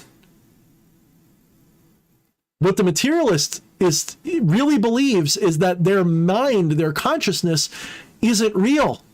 It's a secondary thing that is less real than the material that it's observing. Which really makes it ironic that recently they got a Nobel Prize for proving that reality is not locally real, which is a trippy concept of its own, which can be really hard to explain, but it's pretty interesting. They've realized now that the material world is not locally real in the way that they thought it was. That means that particles on the quantum level do not have properties until they're interacted with. Until they're interacted with, they could be anything, or have any property anyway. So the spin of an electron, spin of a photon, spin of a quantum particle isn't decided until you measure it. It literally doesn't exist till you measure it, which means everything in reality only looks the way it looks because it's in relationship to something, and it's an ongoing relationship. That's really meaningful. And it also fits in an idealistic paradigm if you know how to look. The problem is if you get too idealistic, if you're too much of an ideal monist or whatever, you run the risk of now, what does ideal even mean if that's all there is? Without the duality of material and ideal, what is ideal? Remember the analogy of the infinite cube of gold. If you have an infinite cube made of gold, you can't say that it's gold. You can't say that it's a cube. You can't say it's infinite. You can't say anything about it. If all there is a cube of gold of infinite size, literally everything we've said about it can't be true. because there's nothing to compare it to that's not gold. There's no edge, so it can't have the edges, the sides of a cube. We can't say it's infinite because we don't even know how big that is. It could be any size. There's no size to it. All of these words completely lose meaning. It becomes an ineffable thing. Well, that's what God is. That's what the divine is. It's this ineffable thing. That's what the universe is. The universe is just what God looks like when seen through this. It's the second hand of the first hand. It's the second hand experience. When I look at my wife, that's the second hand view of a first hand thing. The same first hand thing that I am. It's like looking at my hand. All right, let me get to these super chats that I keep ignoring because I'm that guy. Let me get to the cheaps and the bigs, and let's see. David Morgan, he just gave me a 10 spot. Thank you, David. I appreciate that, my brother. I hope you're doing well, and I'm glad to see you. Jay Sauber with the beautiful $4.99. Thank you, my brother. Get at me in an email if you need anything, brother. You're so generous, and I really appreciate you every week. Thank you so much for your generous kindness. And Alpha said, exactly, a thumb up, heart, and rainbow. Thank you for sharing. I'm not sure what that was in reference to, but it was probably something that I said fairly recently because that was the last super chat. So.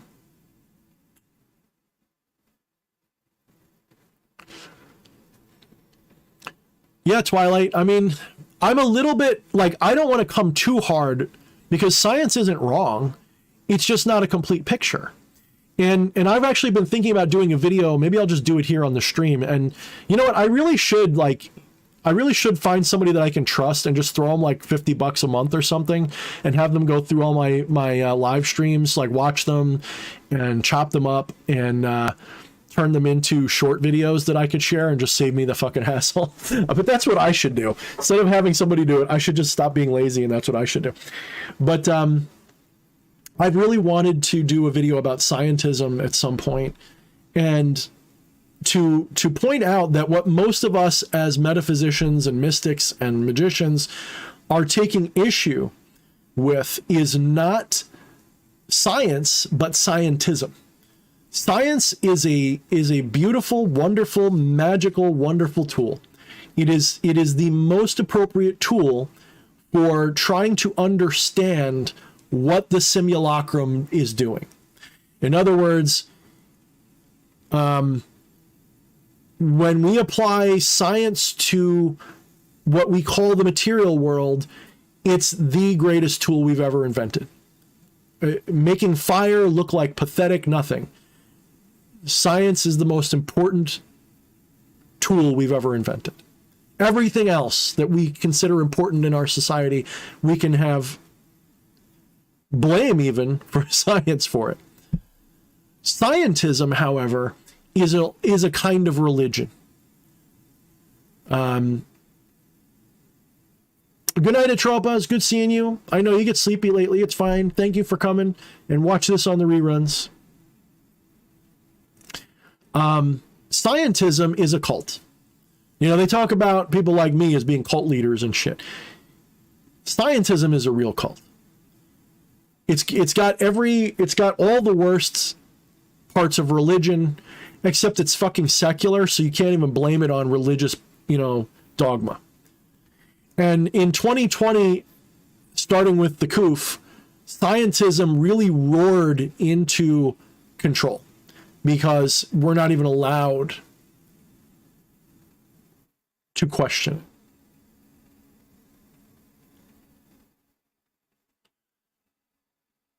When they say you can't question the science unless you're a professional or something, that's scientism.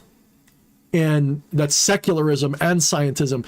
And we all need to push against that, just like you might push against a religious fundamentalist. Scientism is a form of religious fundamentalism. They would disagree and say, it has nothing to do with religion because we don't believe in God.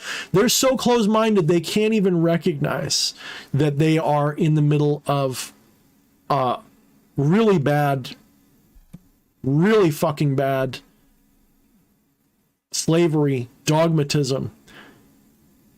This is why I often say, and it's just my perspective, I don't know if everybody's going to agree with it, but from my position, scientists make the worst philosophers while philosophers make the better scientists. when I say better, I don't mean that they discover more things or less things. What I mean is a philosopher first, and I mean a good philosopher. A good philosopher who's a scientist approaches science with a completely different mental perspective than someone who's a scientist, like a mercenary scientist. Someone who, like, oh, I like chemistry, so I'm going to go to, you know, Harvard and become a chemist and get my PhD. They're not a philosopher. And so as a scientist, our civilization looks up to them like they've got some special kind of truth that other people don't have. Look at like IFL science. Fuck them, by the way, because they're political as shit. But look at them, for example. Look at Neil deGrasse Tyson as another example. Unlike his mentor, Carl Sagan, who I would argue didn't have a religion or a spiritual worldview that he ascribed to. If you read what he says, that guy had quite a bit of a mystical mind. He was quite, love him or hate him, he had a very poetic way of looking at the world, a very spiritual way of looking at science. And that was a very healthy kind of philosophy that he had. His mind was open to possibilities, not closed. In the same way that someone like Neil deGrasse Tyson, his mind is closed unless it's science. And I know this because I remember when he had some conversation with Joe Rogan, and the stuff that Neil was saying was the most ignorant shit. He was talking about psychedelics. He had no clue what he was talking about. Well, he knew like the after school special lingo about those things. He didn't know, or he wasn't open, because I don't know. I've never done those things. But he really doesn't know, because his mind is super closed. He doesn't even want to look at them. He doesn't want to know anything about them. He thinks they should be illegal and they're bad, and that they don't lead to anything of substance, that they're worthless. Now, maybe he's right. But his mind is so closed, we'll never know.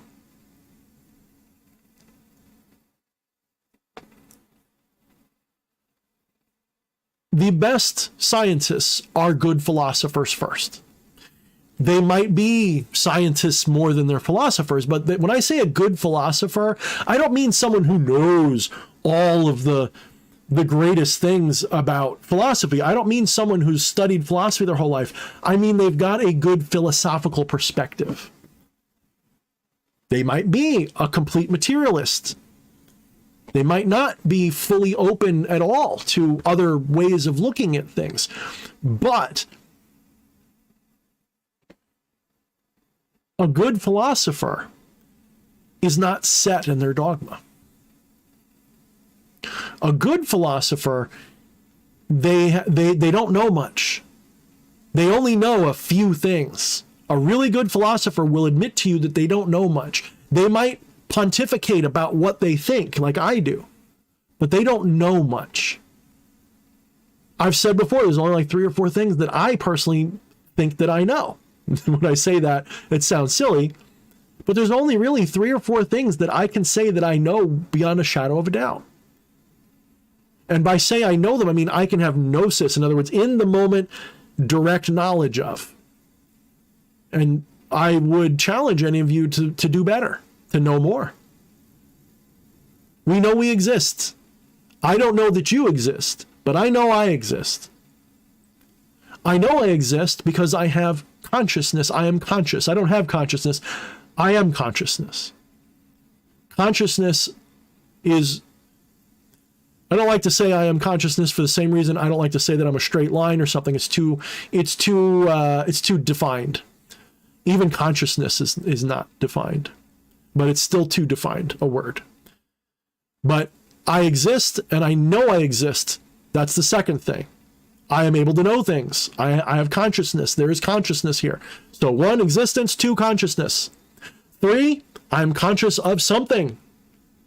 I am experiencing. So I exist, I am aware of my existence, and I am having experiences. I don't know what those experiences are. I don't know anything about them except that they interact, or they appear to interact. I don't even know that they interact. I just know that when the sun's out, I can see. Does the sun make it possible for me to see, or does that just correspond Well, logically speaking, it really looks like the sun makes it so I can see. So I believe that the sun makes me capable of seeing. But is that really where sight comes from? No, it's not. No, light is a facilitator of sight. It's not a cause of it. The cause of sight is something else. It's consciousness. Sight is consciousness, isn't it? So you see where this starts to become a problem? You can only know those three things for absolute certain. And the fourth thing that you can know, you don't know anything else. This is why a good philosopher says, I don't know.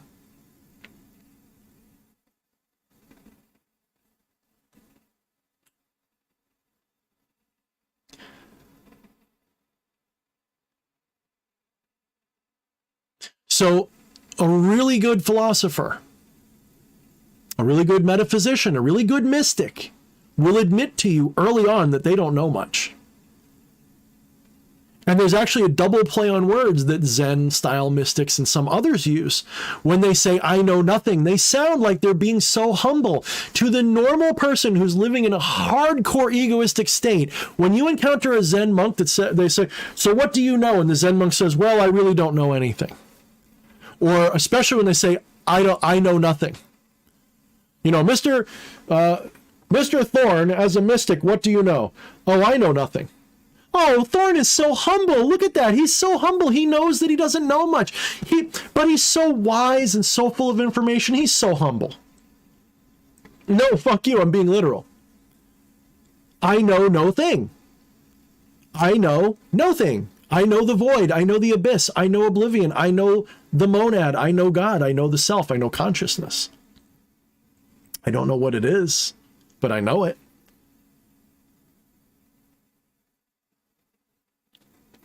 I know more than you in this instance because you don't even know that you know that. So by saying I know nothing, it's almost like saying I know everything because that's literally what I do know. I'm experiencing everything. I know it right now. And is this just a play on words, Thorne? It sounds like a play on words. The difference between know and believe, it's just sophistry. Trust me, philosophers treat definitions as one of the most important things. So a good philosopher makes a good scientist because a good philosopher, they don't have to know the things I'm saying. They don't have to know the divine, the nothing. A good philosopher really understands. Not because they're parroting it. They understand what it means to know something versus think, believe, have ideas about, theories, acquired data. They know the difference between knowledge, like as in indisputable knowledge, true knowledge, gnosis, versus data, versus information, versus belief. They know the difference. And so when they practice science, they don't see themselves as infallibly right about anything. This is why some of my favorite theoretical physicists and things that I enjoy, even though a lot of them would take a giant shit on my non-dual philosophy,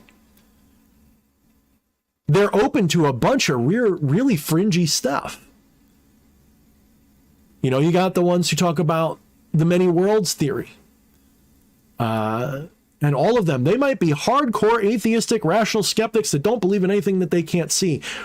But here they are proposing this fundamentally, paradigm breaking view of reality. And even when I was purely hard skeptic atheist a few years ago, I still ascribed to the likelihood of a multiverse. Before any spiritual mysticism was put into it to justify it, or to rationalize it, or to even observe it internally, there was a rational belief in the probability of the multiverse. But the fact that it is not just possible in other philosophical ontologies like non-dualism, etc., in fact, the ancient Indians have long held that there's a multiverse. They might describe it differently from what a quantum physicist would, but they have long held the idea of a multiverse. And there's a bunch of different ways their multiverse can manifest, including through the yuga cycles. which is why I like talking about the multiverse, because it's something spiritual about it. If you think about, there's two really easy ways you can have a multiverse. The first one is if there's anything resembling infinity when it comes to time or space. If time and space are infinite in dimension, in other words, they have no boundary or edge at all, depending upon the geometry of that, there's the potential for infinite volume as well.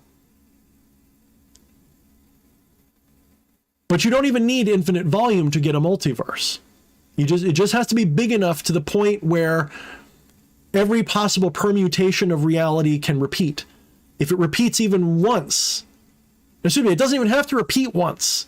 You just have to be able to have every possible permutation of something exist. So Thorne exists, but he's got a freckle on his cheek instead of not having one on his cheek. That's a multiverse right there. And the universe just has to be big enough for that to be possible. But it doesn't have to be big enough just in space. It can also be big enough in time. If time is not a thing, but it is a dimension, and if that dimension is boundless, limitless, etc.,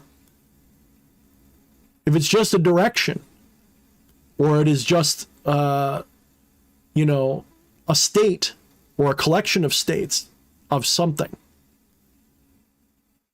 if time exists at all, it's probably infinite. And that means the Big Bangs probably happened infinite times.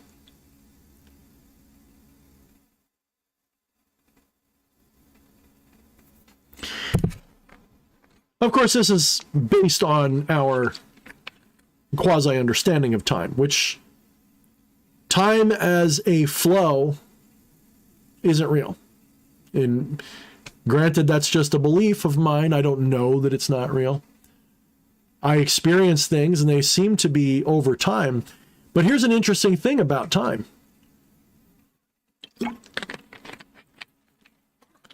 Now, as far as any one of us is concerned, the concept of now is not an instant. Now is a fuzzy bubble of experience. If time was an infinitely slim sliver of anything, or if it was the surface of something like a balloon expanding and thus changing, if time was anything like what a lot of people think it is, you wouldn't even be able to see.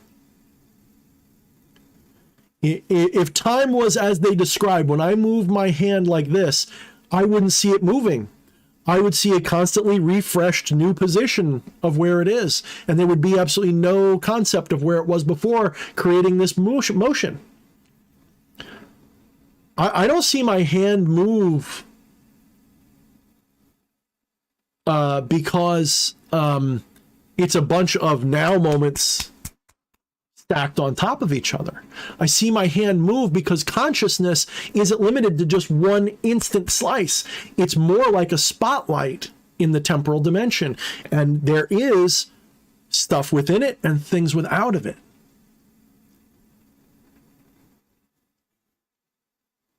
You couldn't see your hand move in front of your face if you are not capable of existing consciously in multiple moments somehow. Now, science might say, well, the reason you see that is because it's like a memory, and that, but still that memory takes time to manifest, see? It's not instantaneous. We know it's not instantaneous for a lot of reasons.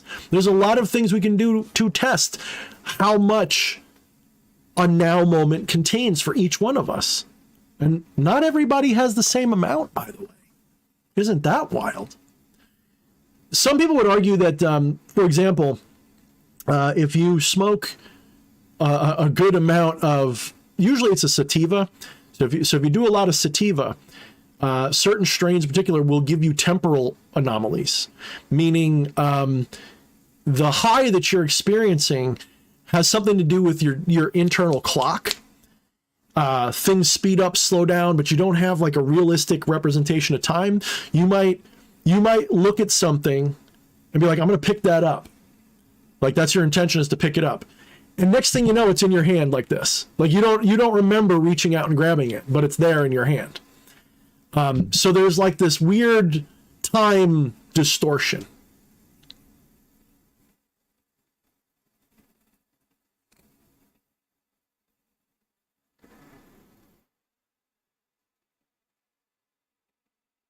But time doesn't flow. Twilight's bringing up emanationism, which is this is what I'm developing, which I call it manifestationism instead of emanationism. I'm recognizing that even the ancient mystics admitted when they said emanate, they didn't mean something moving. They used the word emanate, sort of like when we use the word radiate, in the sense that, like, if I draw a picture of the sun, so I don't know a piece of paper here, but if I draw a picture of the sun, I'm going to draw like a circle, and then I'm going to have lines radiating out of it.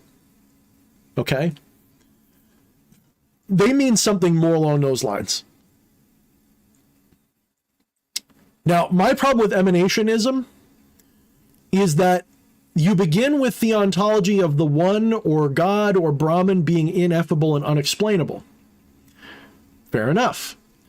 Then you proceed to rationalize the one into a hierarchical shape of infinitely ineffable, a little bit effable, a little bit more effable, until you get to totally effable, and that's the material, and then you get to nothingness. That's a structure. Something that's ineffable, the idea that it is emitting a structured something, doesn't sit right. And it certainly doesn't sit right if it's a flow. So emanationism does not mean a flow. So when in normal language, if I say something's emanating, we are saying it's sort of flowing. I walk past somebody and they're emanating a stench. Well, the idea is that there's stench coming off of them. It's flowing off of them. This is why I don't like the word emanation. When we're talking about traditional metaphysics, the word emanation don't sit right with me. I also do not agree that reality is stratified the way Plotinus, Plato, even Advaitin mystics say.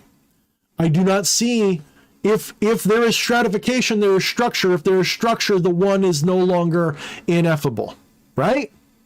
Am I wrong? No, of course not. So the one cannot have structure that is so... I'm not saying it can't have any structure. Let me be careful with my words. This is where we get hung up. The one cannot have an effable structure. Whatever structure it has must be ineffable. It's unspeakable. It's indescribable. So we can't see it as a layering of hierarchical perfectness, where the monad or the one is perfect and this is imperfect. That doesn't make sense. Who's the community who does that? Don't make no sense. That doesn't make sense. Because of the limitations of language, they expressed what they meant, I think, in the best way that they could. However, if instead of imagining that reality is emanating or radiating out of this perfection and thus being created, etc., if we instead think of emanation as being something more akin to manifestation, meaning within the infinite whatever, there exists the potentiality, we'll call them the forms just for language's sake, which when encountered by consciousness manifest as this reality. And the only reason it manifests as this reality that we see right now is due to a condition of that consciousness being limited through ignorance, agnosis, avidya, whatever word you like. Then it makes sense. Because instead of seeing it as the one is stratified or hierarchically stratified, so long as you see reality as this hierarchically stratified thing, where you have more perfect down to imperfect, you've just created a structure, and so it's no longer ineffable. Even the ineffability of the ineffable becomes effable because you can trace it back and say, well, how does the ineffable lead to this? How does one get a radiated, emanated structure out of something that's structureless? Obviously, it's within the one. In fact, one of the better interpretations of Neoplatonism is not to see it as idealism emanates out from the source and hits and becomes material reality in some physical way. The better thing is to realize that it's all that one looking into itself, and looking into itself is what causes the material world to manifest. Not because the material world is inside of it. The material world is just a shadow of it.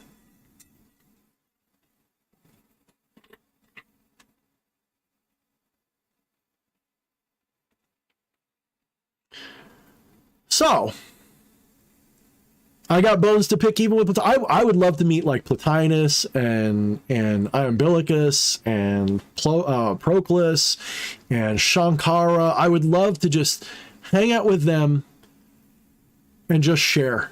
Dude, let's all fucking sit around a campfire and let's do our thing and share our perspective, because that's all it is. It's not truth that we're sharing, it's perspective. The truth is self-evident. Every single one of those people, in my opinion, had a transcendent moment of gnosis, samadhi, trance, whatever, where they transcended this and they saw the truth. And then they come back and they try to explain it using the best descriptions that they can. And nobody, not even me, can describe it well enough to be truly accurate. The best we can do is just tell you what we see and hope that in doing that, you look the direction we're pointing and then it clicks for you too, because now you see it. Not because you believe it, not because you agree with it, not because you've decided to copy it, but because in the looking, you've had the same experience or one just like it.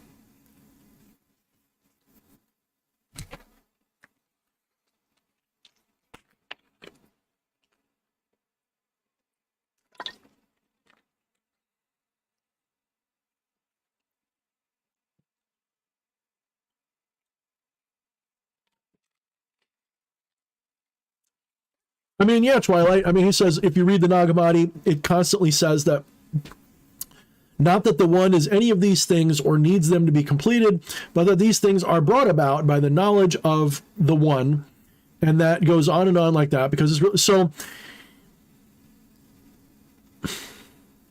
one of the problems we have also is because we like assign things to different traditions and beliefs, but the analogy that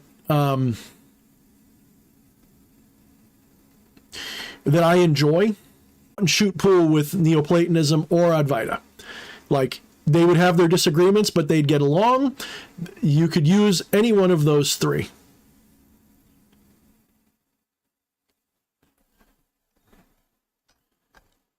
And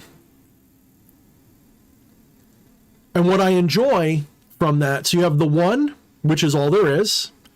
Its knowledge of itself, in its most perfect knowledge, the omnific knowledge, is the other one. The irony is that perfect knowledge looks like what we call oblivion, because when you see everything at once, it doesn't look like anything relatable from a human perspective.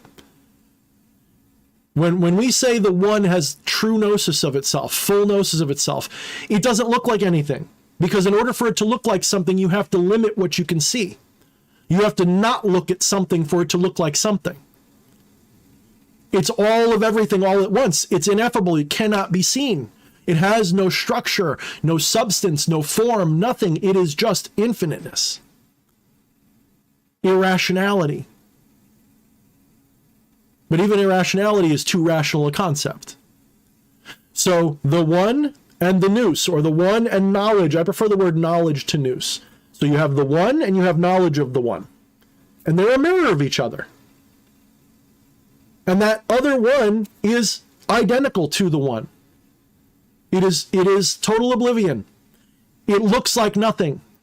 All there is just consciousness, conscious of being conscious. And even that isn't true reality. That's a mirror of reality. So conscious of itself is one and one. Two is when duality starts to form. Duality being ignorance, avidya. You have one and one. And now that perfect one and that copy of the perfect one in the consciousness, that image of the one, can have separation within it if one zooms in on it and ignores some part of it. So the divine knows itself, but it selectively knows itself. And when it does that, the pleroma of the multiverse becomes available.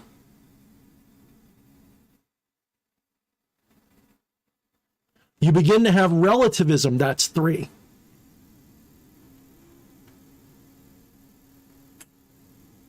Then you get, at last, 2-5, which is incarnation, materiality, this. And as you go from there, it starts to multiply into all kinds of shit. But the first numbers of the Fibonacci sequence, I associate that way. So you've got from the Platonian idea or the Platonic idea, you've got the one, the nous, then you've got psyche or soul, then you've got the material world, and then you've got the nothing. Okay?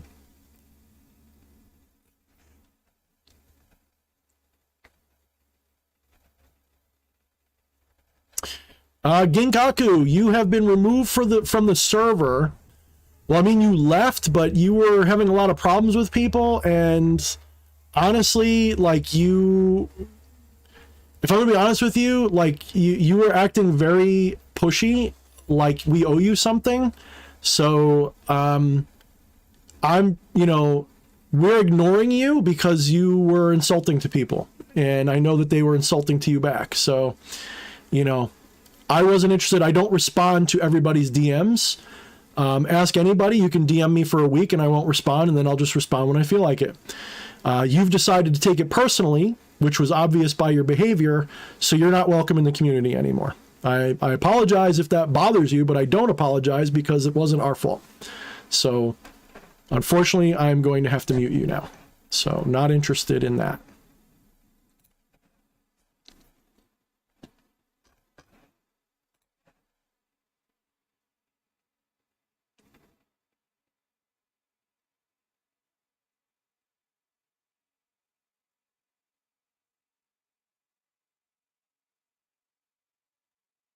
Wyatt, numbers are just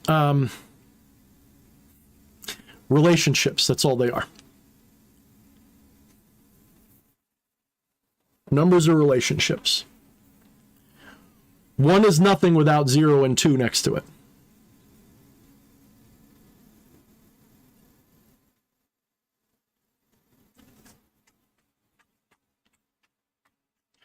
I make my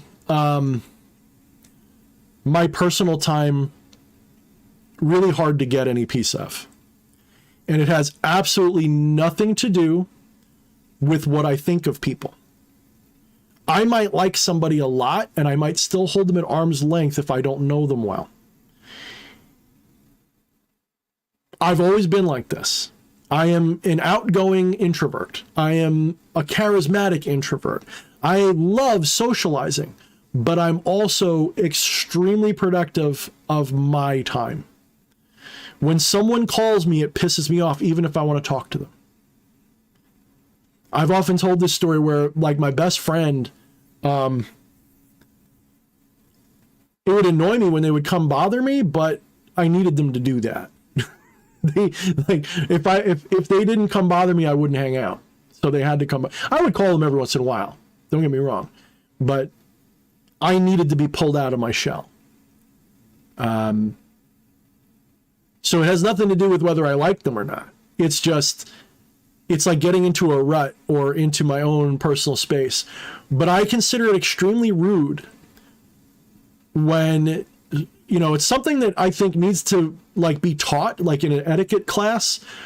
If you send somebody a text and they don't respond right away, if that bothers you, unless it's an emergency, you got no right to be bothered. One of the things that annoys me the most, like when I'm on Facebook or Discord or anywhere, people will DM me. And if they see that I saw it, they get pissed off that I don't respond. And I got to tell you, I usually don't respond, and usually I take some time to respond. Part of it is because I don't like just responding because somebody messaged me. I want to know what I'm going to respond with. And I don't necessarily want to get engaged in a conversation. Like when someone just messaged me with, hey, it's going to take me days to get back to you. Even if I'm looking right at it when you message me, I'm just going to be like, nope, not today. Because I know you're trying to get me while I'm there, and I might not have time or interest in responding right then. And I don't like to make time to do that, if that makes sense. Because I don't even know what you're going to say. If we're best friends and you show up at my house and just say, hey, that's kind of different because I enjoy your company around me and all this stuff. But we're online. I don't know you that well. And even if I do, what I prefer is you say, hey, and then tell me what's on your mind. And then I can read that and then respond because now I'm engaged. If you're just saying, hey, I've got this whole introvert mindset that says, I don't want to talk to this person, even if I like them, even if Fleshy just says, hey, I'm probably not going to say, hey, back right away. Or if he says, you around or something, I'm probably not going to respond right away. Unless I sense he needs help with something like an emergency, I'm probably going to ignore it. It's not because I don't like him. It's because in that moment, that's my time. So when someone gets annoyed that I'm not kissing their ass like there's some kind of a customer or something, I want nothing to do with you. And Ginkaku, not to really embarrass them, but I'm going to, sent me a personal DM saying, what the hell, man? I'm not trying to hurt you. Just respond to me. Accept my friend request. It's like, dude, you're obsessed. You're psycho. What are you doing? That's why you joined my Discord, so you could talk to people, including me. Not like I owe you some kind of a private conversation because you texted me. Even if you pay me on Patreon.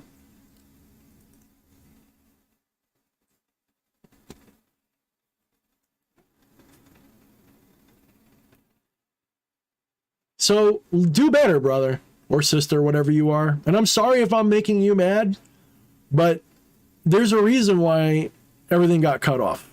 Let's put it that way. And I hope you learn for the future. I hope you learn that that's not, you don't do that to communities or people. They don't owe you anything. None of you owe me anything. I'm grateful for all of the kindness you guys give me. Believe me.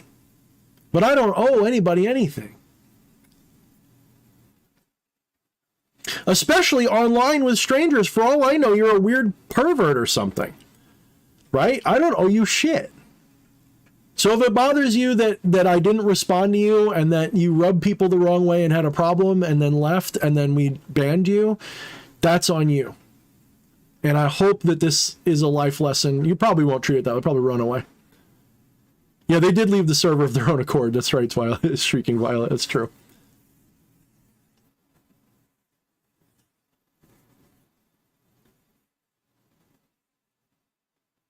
It was weird because the people were trolling. Like it was being pretty innocent, and it was like everybody got like offended, it seemed, and like I'm just watching from a distance like, all right, like this is weird. And then it just kind of escalated, and they kind of made up and it was okay. But then it was like, Thorne, talk to me. What the hell? Like, nope.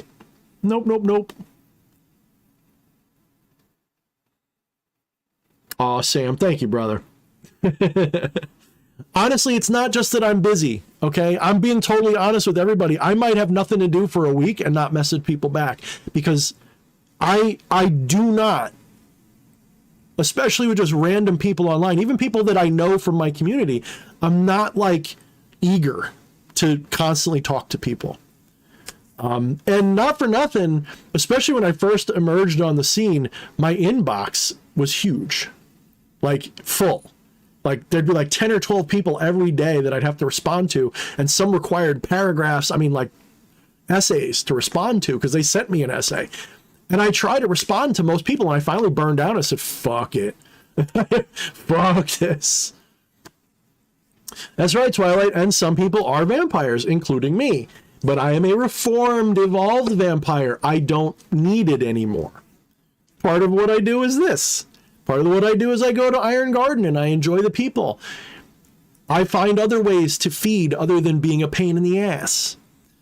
Okay, it's no longer about feeding. I recognize that it's energy for energy, and I'm symbiotic with it now. I don't even feel like a vampire anymore. I don't feel like I have to take. That doesn't mean that there aren't times where I feel like I have to put myself in an environment where I can absorb, you know, like go to a club or something. But it's not the same thing. It's not like, oh, I feel sick because I didn't do this or that, or you know, I feel emotionally distressed because I'm not doing it or something.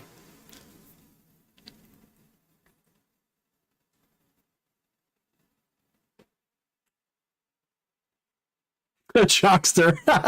They say I'm also a pain to get a hold of. Really not worth it. Don't text me. Send me a letter with a wax seal instead. I'm down with that. I'm down with that.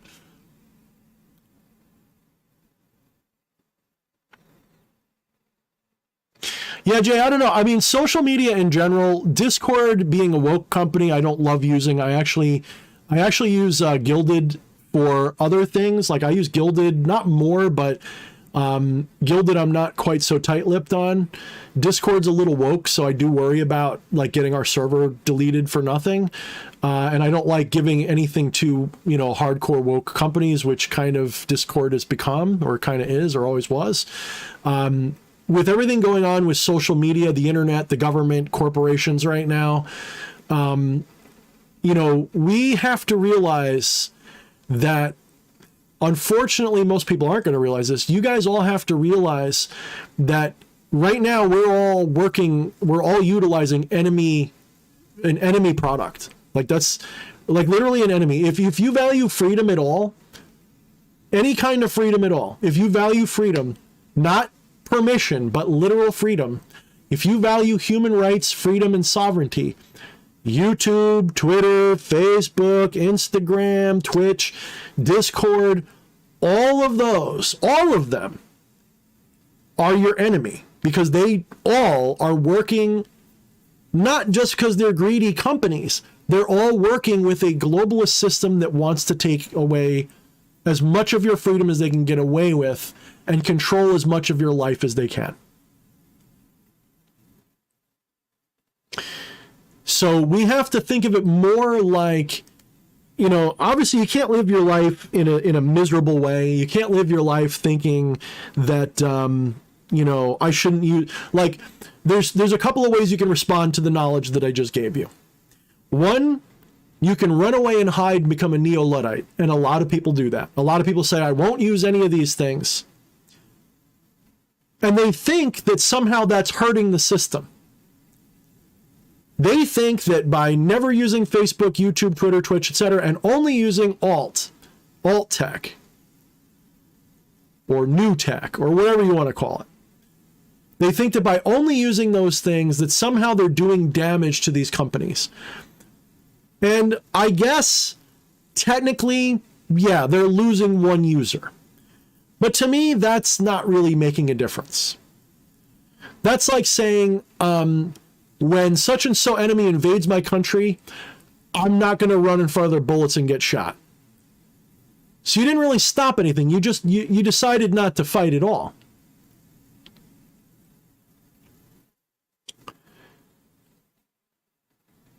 The next reaction is to ignore it. Be like, I'm just going to use it anyway. I know that it's bad for me. I know that they're hurting me, but whatever. Such is life. I'm just going to use it. Okay. Just like the first one, it's really all about you in that case. You're not rebelling, and you're not resisting, and you're not removing. You're just capitulating. Well, they got us. Privacy's an illusion anyway, right? I guess we'll just, private company can do what it wants, even though it's in bed with every fucking corporation and government in the world. And corporations and governments, the only difference is that there isn't one. You know, governments are just big corporations. And they have guns. That's the difference. Governments, if you're like on the left, which is an understandable position that I may not agree with all the time, but I understand it, you're against corporations. Why do you like government? It's just the biggest corporation there is, and they got guns. Imagine giving AT&T, you know, tanks and bombs and shit. Like you don't like Elon because he's a billionaire, but for some reason you like the government? Why? You don't own that. You think you do. They say you do, but you don't. You don't have any control over that. It's a corporation that you're funding. You're funding your own doom. Anyway. Whew.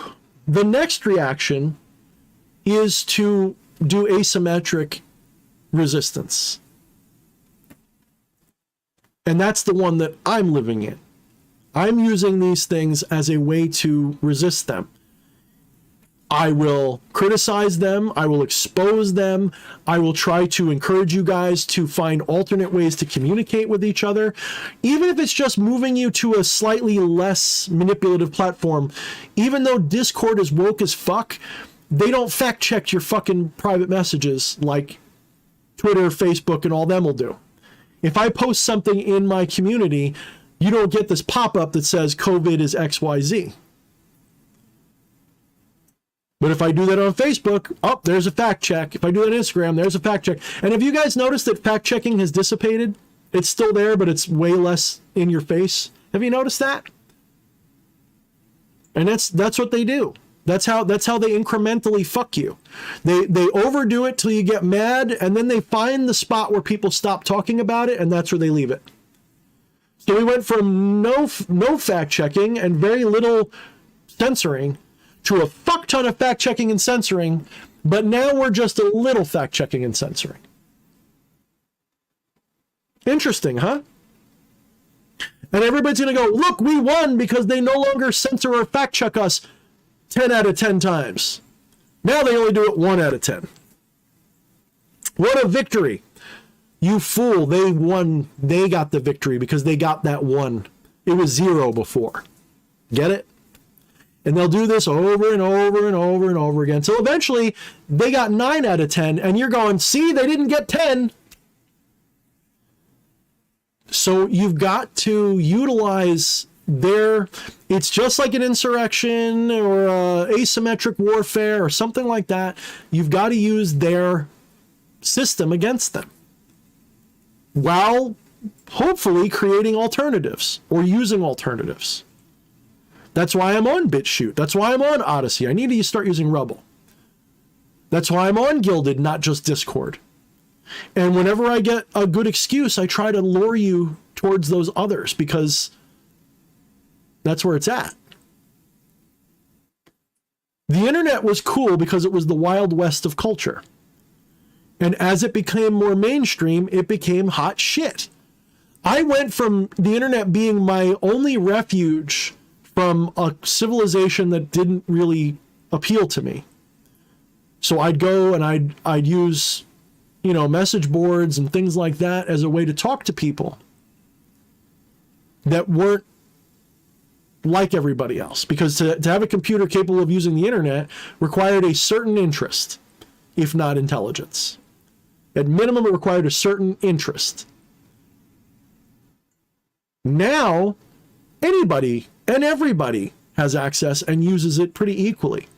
That's really great. I'm not saying they shouldn't, but I will say that has created a system where nobody uses these little alternatives much. Everybody's on these big platforms, including the people that you'd want to talk to.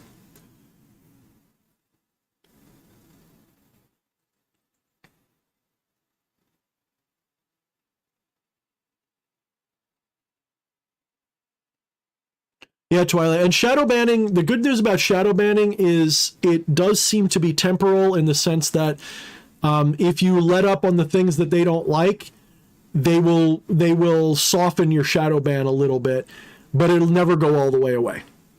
But now that like Elon's taken over Twitter, all these other corporations are, I'm guaranteeing you, they are cleaning their books right now because they see that there is a potential, and they probably won't scrub them completely, but they're definitely scrubbing their inner Slack channels and all this shit as best as they possibly can, because it's not that they're afraid Elon's going to buy them or something, but because of what Elon is exposing, there's probably going to be some investigations in the next half a decade, if not sooner. They'll probably have plenty of time to scrub.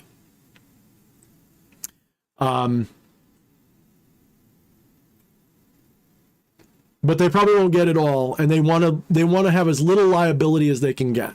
Because when this all finally shakes out, and I think it's going to shake out, it's just going to hurt. It's going to take a while.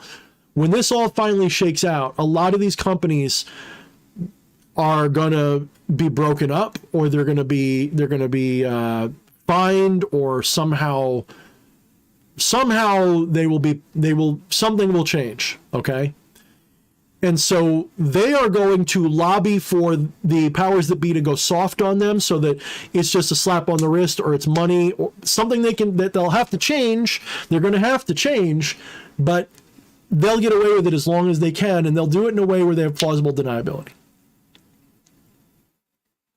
Have a great night, Solora. Thank you for coming.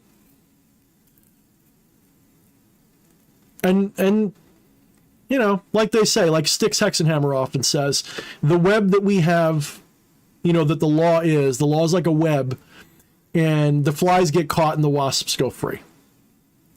The hornets can escape it, the wasps, the other spiders, just the low-level flies, just the worthless ones, they get caught. So, is Zuckerberg going to end up in any real trouble? Probably not. Is Fauci going to end up in any significant trouble? Probably not.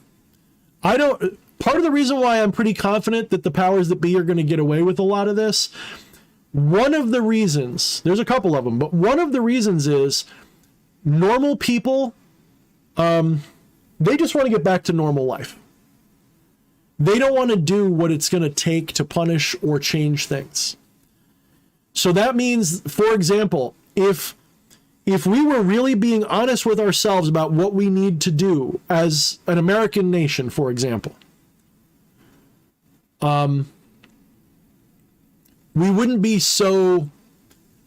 I mean, on the one hand, it's good for us to have economic ties with other countries, because you're less likely to go to war with a country that sells you half your shit, and vice versa.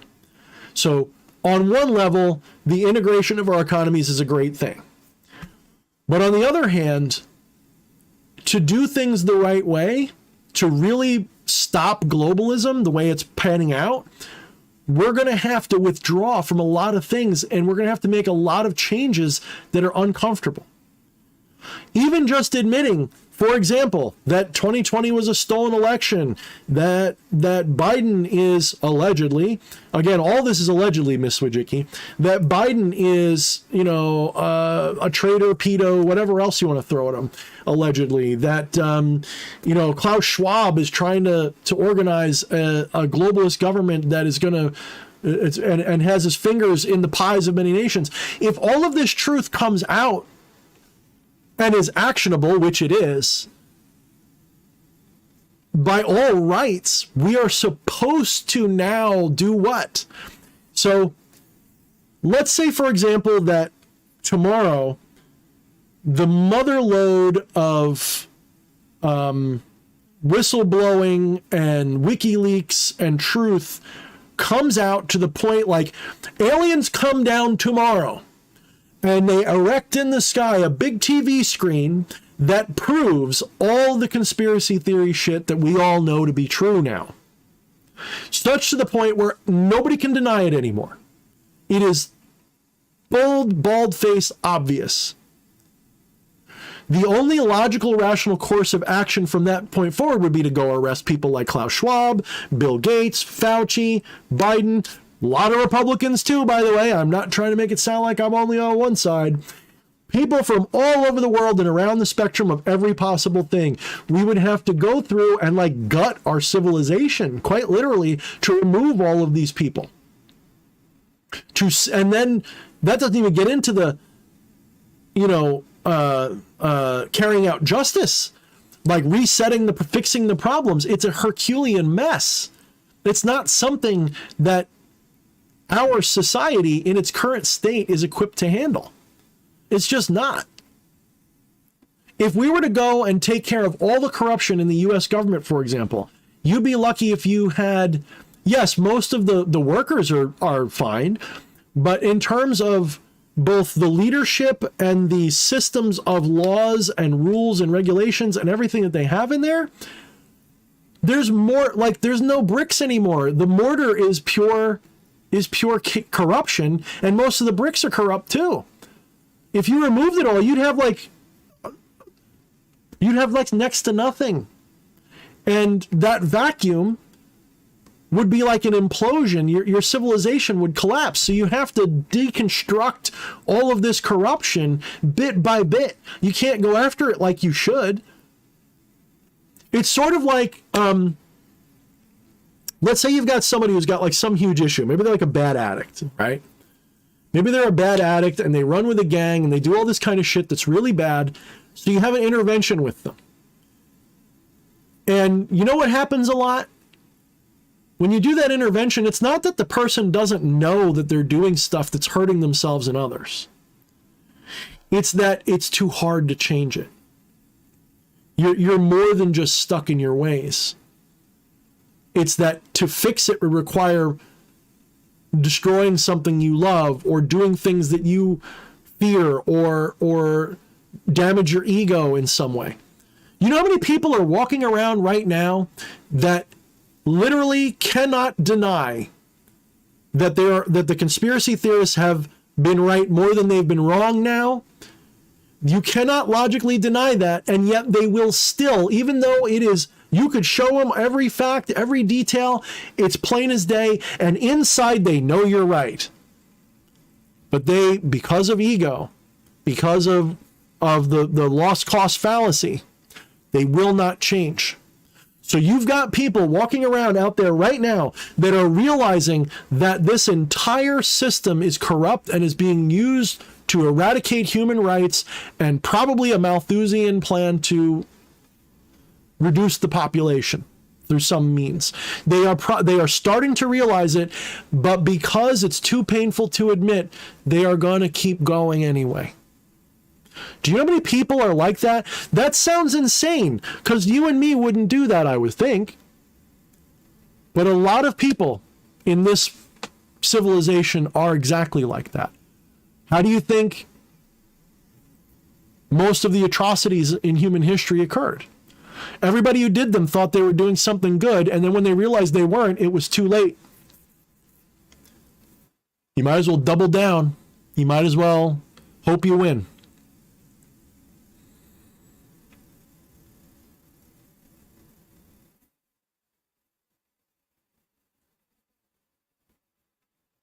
Yeah, Twilight. That's why. So the objective really should be, and I'm not good at this part. This is actually something I'm not good at because I don't do well with softball. I tend to play hardball. I tend to go direct and I tend to say too much. But the objective of anybody who knows what's going on really should be right now to wake up as many normies as you can. And waking up normies is like hunting deer.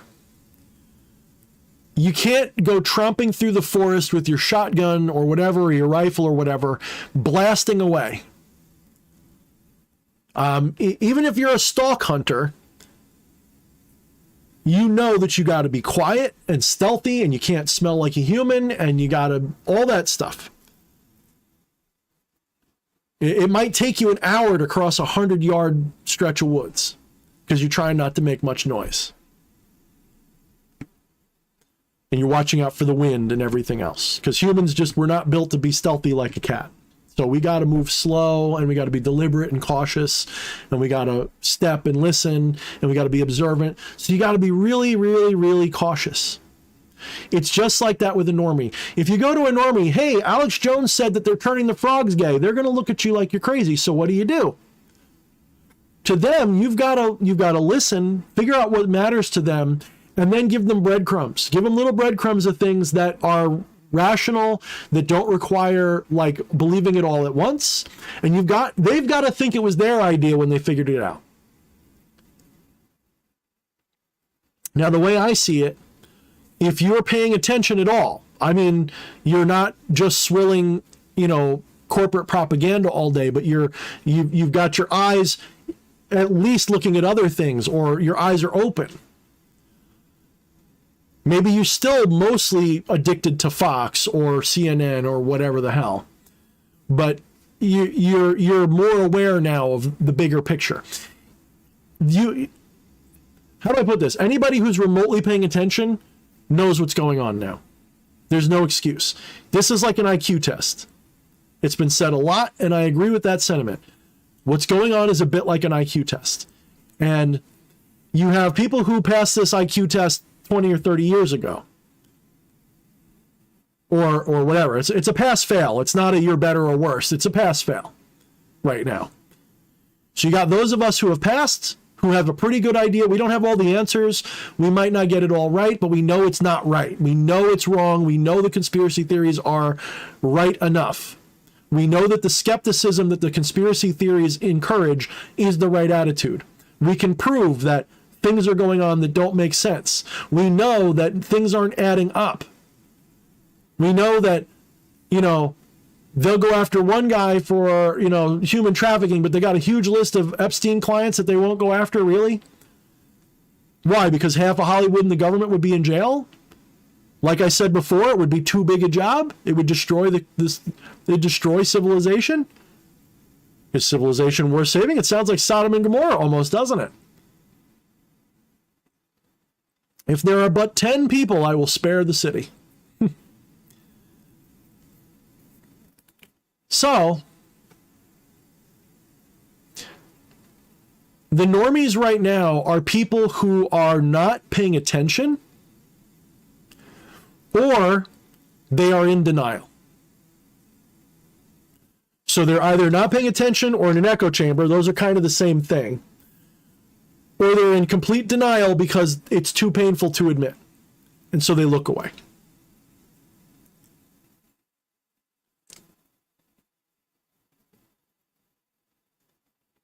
And that's really hard. That's really hard to witness and not be disillusioned about humanity's value as a species at all. Why should I give up? Why should I fight for these people who, when proven, when it's obvious something's going on, even if Alex Jones is wrong, a lot of what he says turns out to be true. So you don't have to agree with every single conspiracy theory, but to look at things and go, this doesn't add up, is pretty effortless right now. All it takes is a little bit of attention. So it's really discouraging as a Luciferian, if you will, to be here trying to be a witness to what I see and share that witnessing with everybody. And then I have to ask myself, why bother? What good is it going to do? Most people aren't going to appreciate it, and most people are going to throw things at you when they see it because they don't want to believe it. When I was telling everybody what they wanted to hear about demons and shit, not that I was making anything up, but I was catering to what my audience wanted. I was on a meteoric rise of popularity. It was great. The minute I started telling people what I really thought about the situation in the world, a portion of my fans turned on me. A very small one, but they did. The majority loved it. But a portion turned on me. And the system turned on me. And that was really discouraging, really demoralizing. But I guess I couldn't sell out. I guess I couldn't do it. Not that I wanted to, but I couldn't do it. Yeah, Twilight, that's a big deal. Yeah, he said, I was told I was hating against drag queens dancing for children after being convicted of pedophilia. I have a lot of nuanced opinion about that issue. Do I think that people encountering a transsexual are being groomed if that encounter is intentional? It depends on the context. I'm friends with people all over the rainbow, and I love all of those people. They're all my friends. We're talking transsexuals, we're talking bi, we're talking straight, we're talking ace, we're talking non-binary, all over the place. I am of zero judgment. So long as you are doing what you're doing with a consenting adult, I don't give a fuck. Meaning, do you, bro, or girl, or Zim, or Zer, I don't care. I will do my best to treat you in the way that you prefer to be treated, whether I agree with it or not. And honestly, I don't care what you do. In other words, when I say I don't care, I mean it doesn't bother me, nor does it make me feel great. Just like if someone says, Thorne, I'm straight. Okay, who fucking cares? I don't care if you're straight. Go away. Unless you're trying to fuck me, I don't care what your sexuality is about. Okay? It's not my business. It's not my problem. And if that's part of your lived experience and it makes you part of who you are, then I love that. If I love you, I love that about you too. It's the same thing I've said to Fleshy and so many other people. I like you. And if that's a part of what you are, then I like that about you too. It's absolutely it's not a problem. I can't stress that enough. But when we're talking about people with a politicized, moralistic agenda of grooming children or doing risque things with children, at the very least, I'm cautiously against it. And very often I'm strongly opposed to it. When I say cautiously against it, when my kid was young, would I have hesitated to let him hang out with someone that I knew was trans? No, I don't think I would have. Not just because they're trans. If I had a problem with them hanging out with someone who's trans, like if I had a friend who was trans, I can't imagine having a problem with it because I would have already judged them as a good person and I can trust them. So the fact that they're trans doesn't compute as a problem. They're welcome to hang around me and my family if I like them and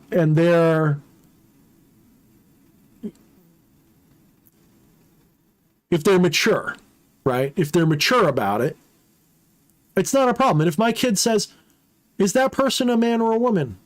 Then I'm going to have a nuanced conversation with my child and explain to them what that's about.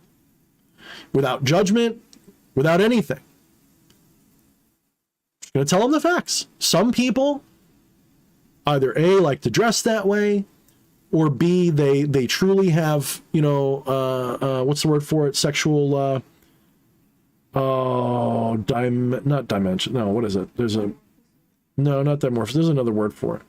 There's more of like it's almost like a mental illness, though I hesitate to say it that way myself. I forget what they call it. But they truly believe they're in the wrong gender and all that stuff. That these things exist and that they're human beings and their lived experience is this way. And we should be accommodating, even if we don't understand or feel that way ourselves. We should be accommodating if they're not hurting anybody and what they're doing is with consenting adults and they're mature about it and they're not being gross and weird and making people uncomfortable, like in a way that's like besides just existing, I mean. If their existence makes people uncomfortable, that doesn't make me uncomfortable. In other words, your existence doesn't make me uncomfortable. Trust me. But if their activities, like they're going around, I don't care if they're straight or trans, whatever they are, running around like a G-string, throwing their crotch in a kid's face. Sorry, you just crossed a line with me. That's not okay. That's too much. The fact that you cross-dress or are tranny is not the issue. The issue is, why are you shaking your junk at a kid? You see what I'm saying? That's the line. And I don't think that's an unreasonable line to make. If that gets me in trouble with some woke community, oh well, I already piss off Christians. I piss off Satanists because I say nice things about Christians too. Does anybody raise your hand for a minute if you think I care more than just a fraction of a percent what people think? true, I don't want to get myself into trouble, so I do watch myself a little bit, but I'm not dishonest about it. I don't tell you guys people things I don't think. You think I care one iota if I piss off any community? The reason I don't care if I piss them off is because I know that I look at every human being as a valuable entity with a heart and feelings, and they matter, and I have compassion for them. I don't need a set of rules or a dogmatic position. I don't need woke ethics for me to know, treat somebody nicely. Don't be a dick. That's my philosophy. Don't be a dick. It's not hard. It's actually hard to be a dick, especially when you have an enlightened mentality. It's hard. You can still be one. It's hard to do. You can't do it on purpose anymore. It's really hard for me to be a dick on purpose. So if I'm being a dick, it's because it's an accident. It's just who I am. Come on, laugh. That's supposed to be funny. If I'm a dick, it's because I'm actually a dick. It's not because I'm trying to be one. How does that sound, honey? That sounds pretty good, right? Yeah, if I'm a dick, it's because I'm actually a dick. It's because they deserve it.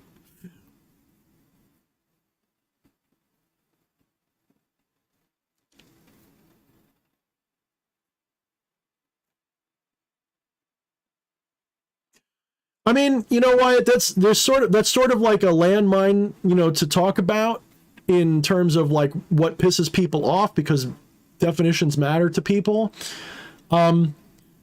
Me personally, you know, I'd have to talk to Fleshy too to see what he thinks, but I'm pretty sure, I don't want to put words in his mouth. He might be in a similar mentality that I'm in. I personally prefer when someone says I'm a trans man or I'm a trans woman, and recognizing the biological differences, and not trying to literally bend reality and say that they are now this or that. But I also understand that a lot of things, because of my transcendent position, I understand language is made up. So what we call things and what they truly are, I don't want to get too metaphysical about this. From a practical, everyday, material, walking around in culture perspective, I am apt to agree with you that I don't believe that someone who's undergone even full, complete conversion is a biological anything other than what they were born as, whatever that was. Whatever their genetic thing was, okay? They're wearing the superficial appearance of it, and their soul might even be it. Like I am actually, depending upon your position on what the soul is, I don't even have a problem when someone who's trans says I am literally a female soul in a male body or something. I don't have a problem with that. I think that that's possible. If you, depending upon what you think about soul and what I think about soul, or you might be right. Like, I'm not going to fight you on that one. That's a silly thing to fight about. But if you're telling me that your body is female now just because you did some surgeries, I'm sorry, I don't see that. I don't see it. Not biologically. If you're saying my social gender is XYZ, fine, I'm cool with that. Be like, yeah, my social gender is female. Biologically, I'm still male, but my social gender is, hey, we're cool. I won't even make you say trans woman, so long as you're not, you know what I'm saying? I don't even care. It's such a petty thing to be upset about. Does that make sense? Like, this is all so petty. And the fact that we have to go, here's, let me give you guys a clue. Let me give you guys a clue. And I'm mad at myself for being drawn into it. If I seem suddenly angry, this is why. Because I feel like I let myself get drawn into something that's stupid. Do you know why this is such a fucking big hot button issue right now? Because it's something that they can make everybody crazy about. Because there's different kinds of gaslighting. One of the ways you can gaslight someone is to make them become so pedantic and nuanced and so trivial and petty about every fucking detail of something that they can't think straight. They've got everybody in this chat, me included, so hung up on what the correct response to someone being a fucking trans person or not is, that we're not even giving a shit that they're trying to kill us all, or whatever you want to call it. Right, Twilight, it's absolutely meaningless. It's stupid. Does that mean that there isn't a real problem? No, there is. There is a real problem. There are bigots out there that just because you're trans, they want to hurt you. And I don't like them. I want to stop them. I agree with the woke people that far. The problem is, I'm not woke, but almost everything that woke people talk about are things I understand. That is to say, they take it too far, but I agree. It's not a matter of binary, it's a matter of degree. Woke people are wrong in degree, not in direction. They're right about the direction. When they say we need to be inclusive and treat people as human beings and have compassion and not judge people and be sensitive as much as we can, and dude, that's completely right. They're not wrong about that. The problem is that it's been turned into this dogmatic fundamentalist religion that is all about virtue signaling and attacking things, and instead of teaching by beautiful examples of what good things can be, it's about you're an ist and you're an igot and you're a this and a that and I hate you, and everybody's compartmentalized and judged and put into boxes. It's the most judgmental fucking puritanical thing I've seen since the 80s with fucking satanic panic shit. It's worse in some ways because it's even more crazy. You know, as crazy as the satanic panic is, there was a certain logic to it that from a cultural perspective kind of made sense. At least you were saying, well, you know, these other people are doing things which we think are crazy and we want them to stop. I'm not apologizing for it. It was wrong. It was bad. But wokeness is so much worse because it takes a good idea and it takes it so far that it's not a good idea anymore. It's like saying we should all take vitamins. Okay, fine. Maybe that's a good idea. Okay, I can agree with that. So you take that idea. Wokeness is saying you can't eat anything but vitamins.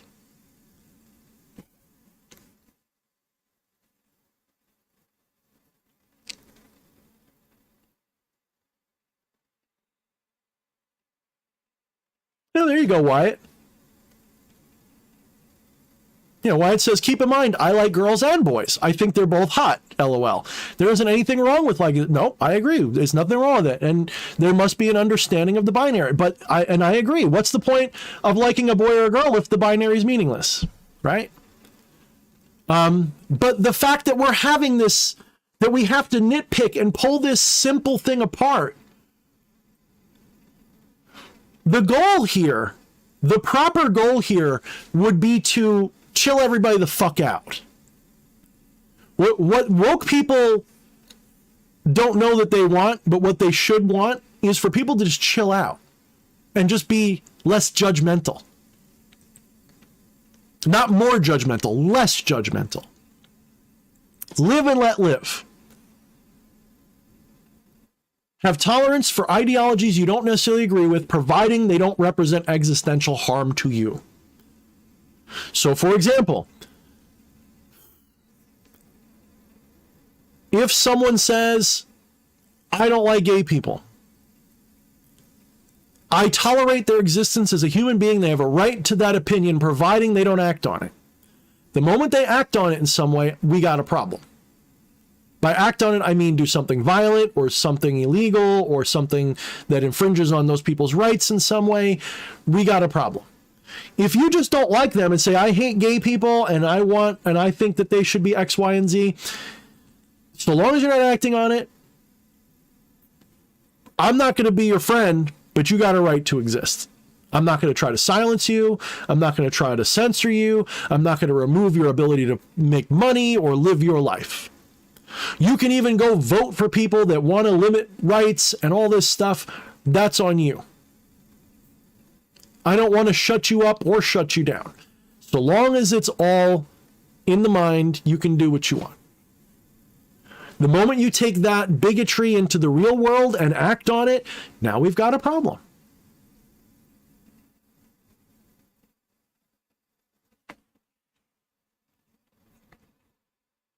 So this is why these issues become center page. Why do you think that? Let me give you guys a little peek behind the screen so that you guys understand what they're doing, because it's obvious to me. Other people miss it. and I get drawn into it, but I do see it. So last year, the trans pedo stuff just exploded all over social media. You had the OK Groomer thing. You had, you know, the trans pedo dance party stuff. Do these things happen? Yes. Are they that common? No.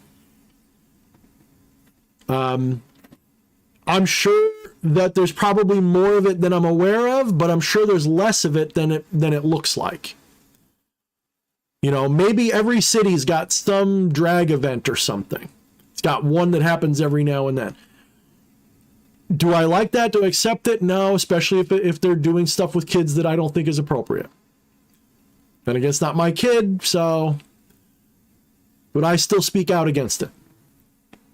I would prefer it not be permitted. We'll put it that way.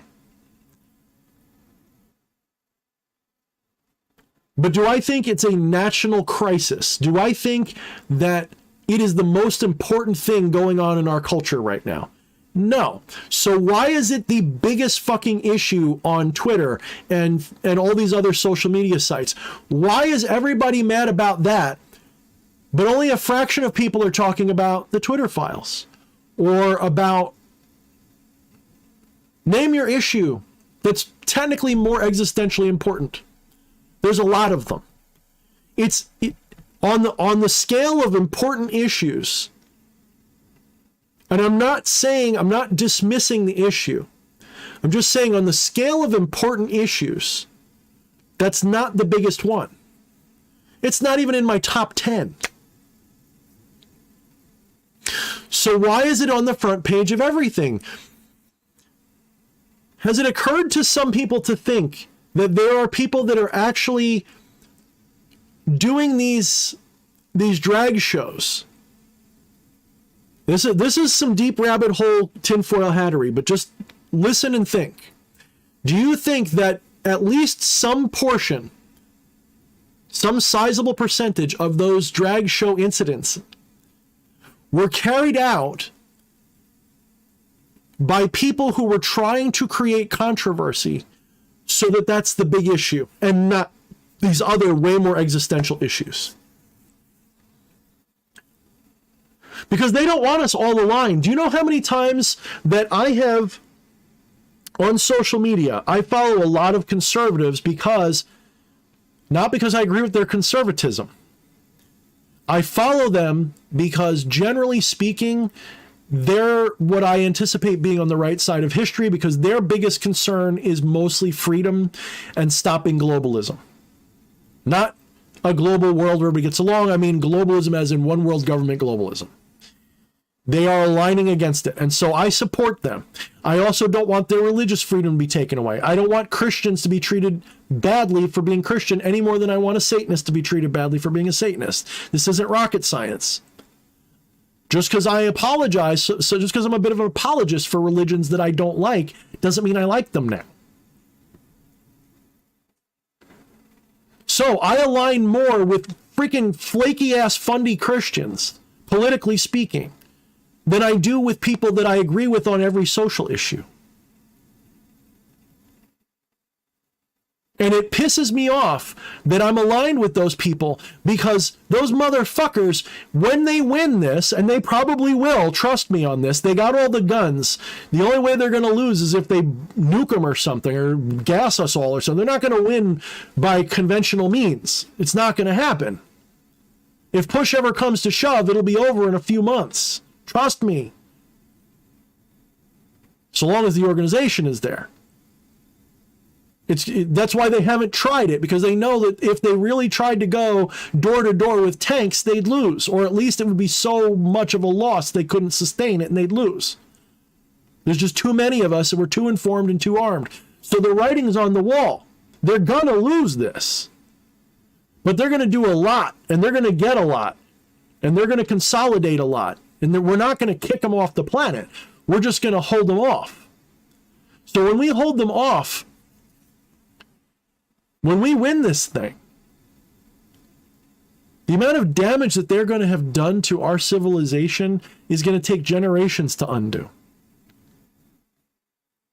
That's right, Nanerta, they don't have the manpower. They just don't. Which is why they want to do it all with bots and drones and algorithms online. And so they need to create a perception that you guys are all in the minority. All of you sane people that don't hate one another, all of you sane people that are willing to love and respect and be kind, or at least tolerate people that are different from you, they want you to think you are one of the few.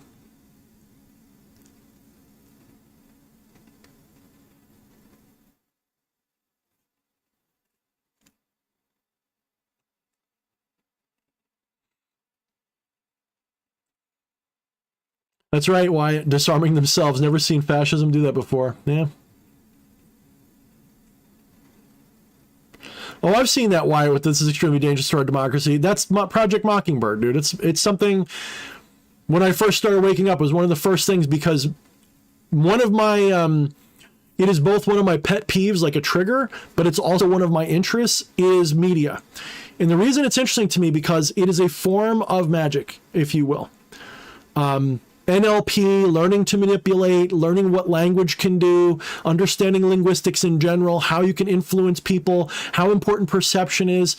And I being very sensitive as a psi vampire to things like linguistics. I am exceptionally sensitive to linguistics. I pick up on word choice. I go, why did they use that word and not that word? You're going to ask my wife. She probably gets mad at me because maybe she misspoke sometimes, but I pick up on the word and now it's a thing. I'm nasty that way. Like, I pick up on word choice. I laser. It's like, no. Why did you use that word though? Oh, you spoke wrong. Okay. You know what I mean? So I pick up on lie by omission, lie by structure, lie by framing. I pick up on all of that shit.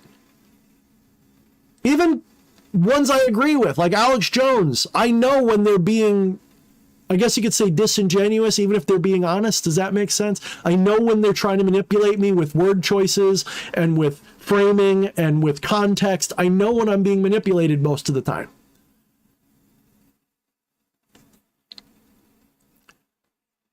It's not that I can't be fooled. It's just you're not going to fool me with words alone. You've got to, your whole energy's got to be believable. Like, you've got to disguise your energy for me to believe you. Like, if you're lying to me, if I'm inclined to believe you, it's because I don't want to be mean and say you're lying. So I give you the benefit of the doubt. And if you're decent with your energy control, you can fool me just because your energy seems believable. You've learned to project. That's what a con man does. Con man isn't just what they say. There's an energy to it. Trust me, bro. And a really good, sincere actor can fool anybody. And that's what they are. The problem is that the media has to be one size fits all. So they've got to appeal to the lowest common denominator. That's why their rhetoric works on everybody, because it's designed for everybody else. But for people who can see with a little bit of a higher, I don't know, I wouldn't just say IQ, but a little bit more wisdom, a little bit more knowledge, a little bit more intelligence, those who pass the IQ test, if you will, can see through it.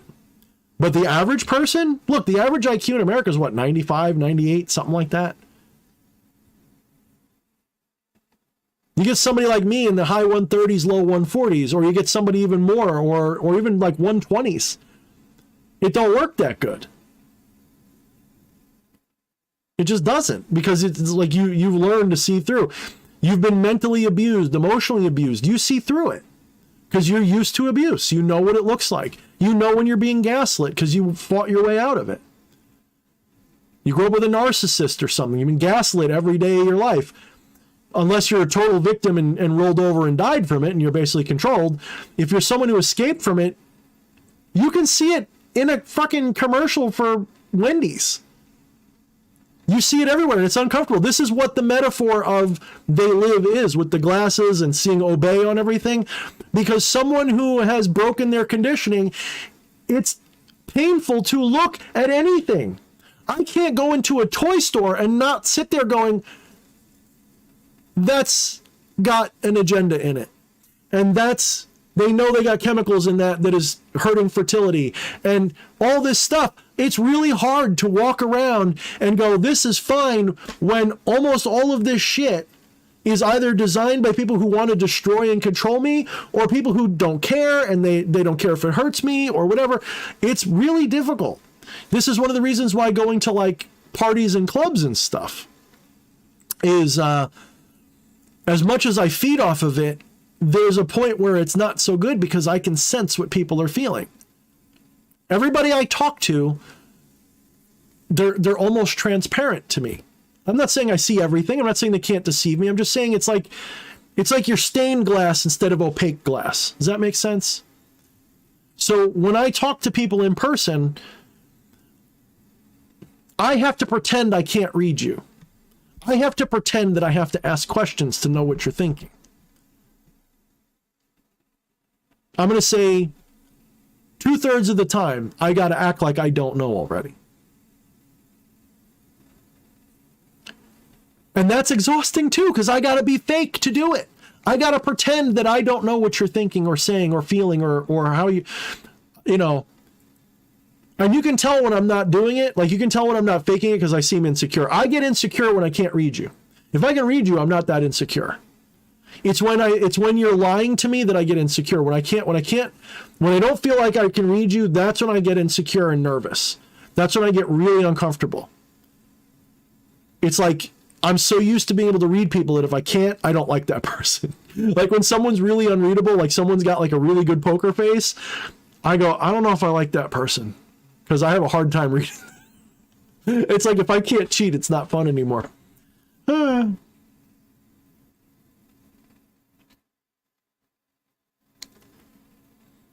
So it's really painful to walk around, go to a fucking movie, go to any movie. You know,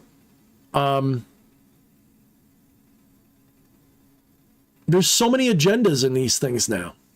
Like they can't just be for entertainment anymore. They got to have an agenda with them.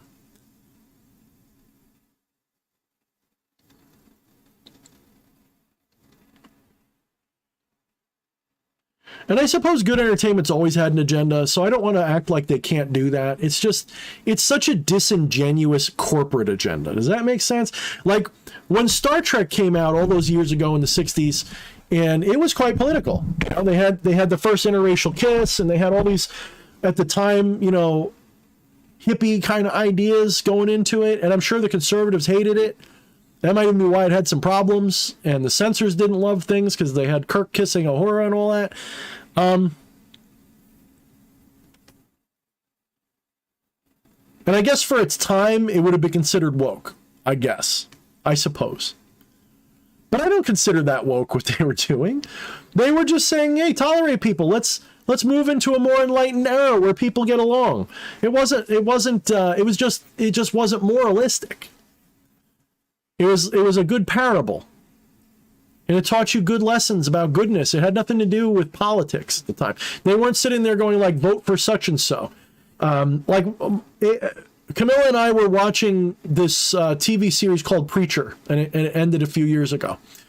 And throughout the whole thing, they're totally apolitical. But in the last season, I think it was the last season, they had, and I'm not giving too much away. This is just a scene, and it won't give much away if you haven't seen it, but I do recommend it. It's a pretty good show. There was a scene where, this might give too much away, but Hitler, with some other characters, are trying to escape a situation. And so Hitler knows some living people. Like he comes back to Earth from hell, we'll put it that way. And he knows some living people. And he converts them to Nazism, right?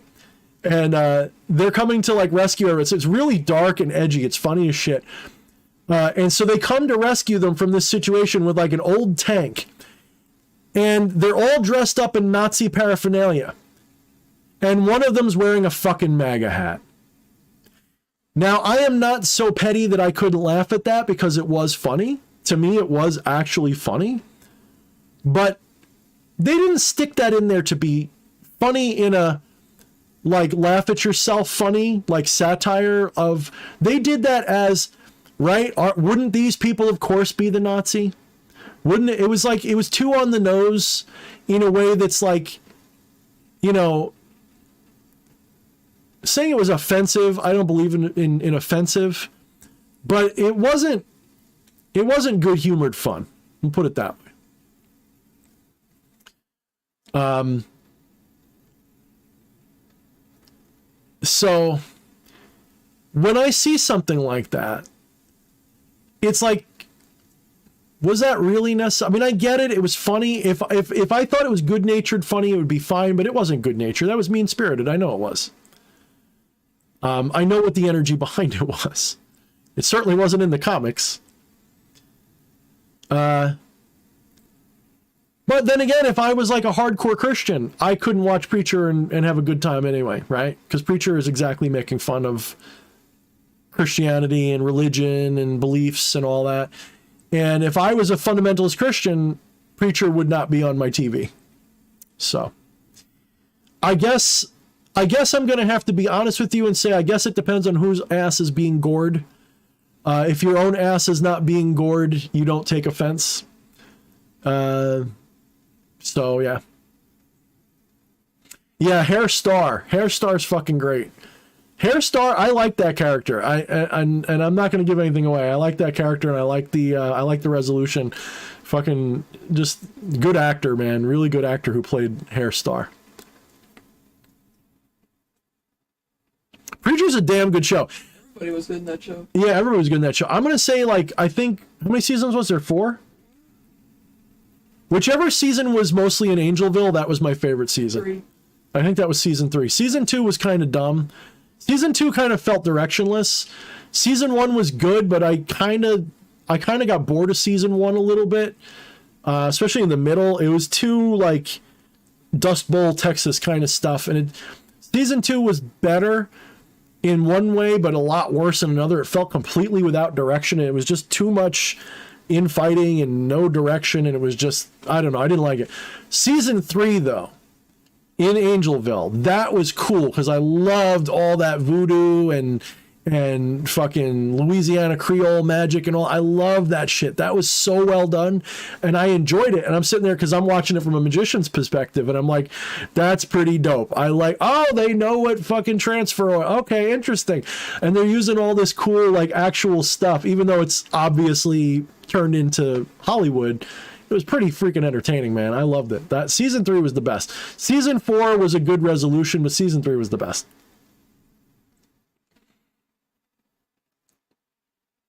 So, all right, what time is it? I think I'm going to be going in a minute. It's definitely that time. So, all right, guys. Look, I want to appreciate everybody who hung around. I want to thank you for sticking around at this point. I don't know how many. Yeah, we got 18 people left. Not that many. I really appreciate you guys hanging out. And we had a good time. I appreciate all the super chats that you guys sent me. You know, all I can say is it's really hard to... How about this? You know, lately I have been sort of trying to send my conscious assumptions back 20 years and like watch old movies and sort of put myself in the vibes from like the 80s and 90s a little bit, just to ground a little bit, because some of this crap is just so painful to watch that's going on. You know, I'll feel better if the battle is enjoined by people who actually stand a chance of making a dent in their plans. But, you know, culture right now sucks. TV shows that are current are rarely good to me. You know, there's too much, everything's politicized too much. Everything's either too woke or too this or too that. And I don't want it to all be conservative shit at all. Like, believe me, when I say everything's too woke, that doesn't mean that I want fucking conservative shit in it.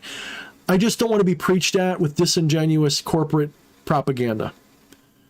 You know,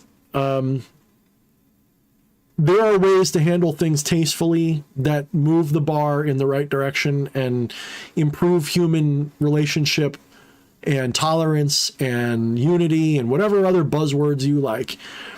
You know, you don't have to, it's not like there's a binary where you got to give in to the woke or the Nazis. There is no binary there. There's a great big spectrum in the middle where you can completely love your trans friend and your bisexual friend and love these people and still think it's wrong to have, child drag queen hour.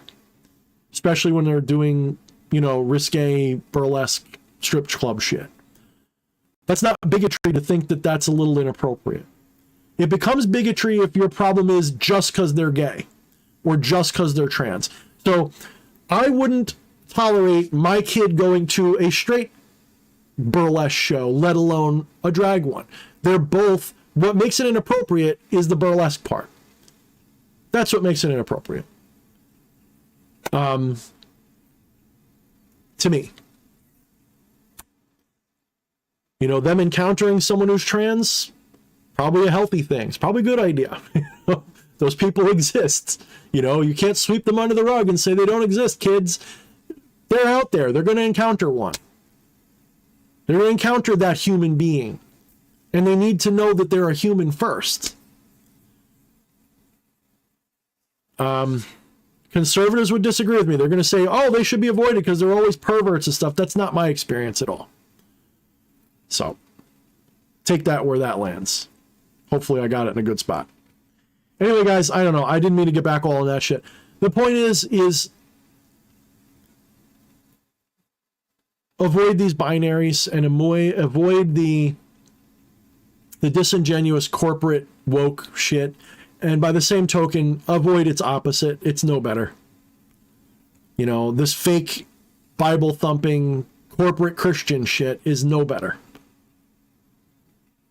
Somewhere out there is our island somewhere. The island of misfit toys that we all belong on. And if I have my way, someday we'll find it.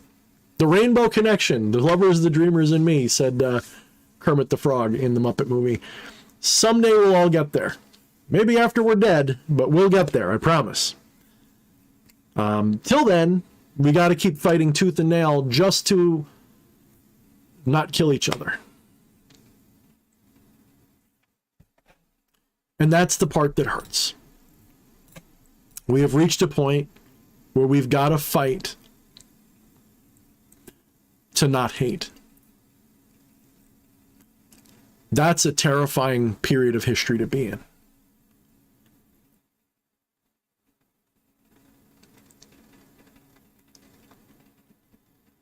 Anyway, guys, I'll check you next time.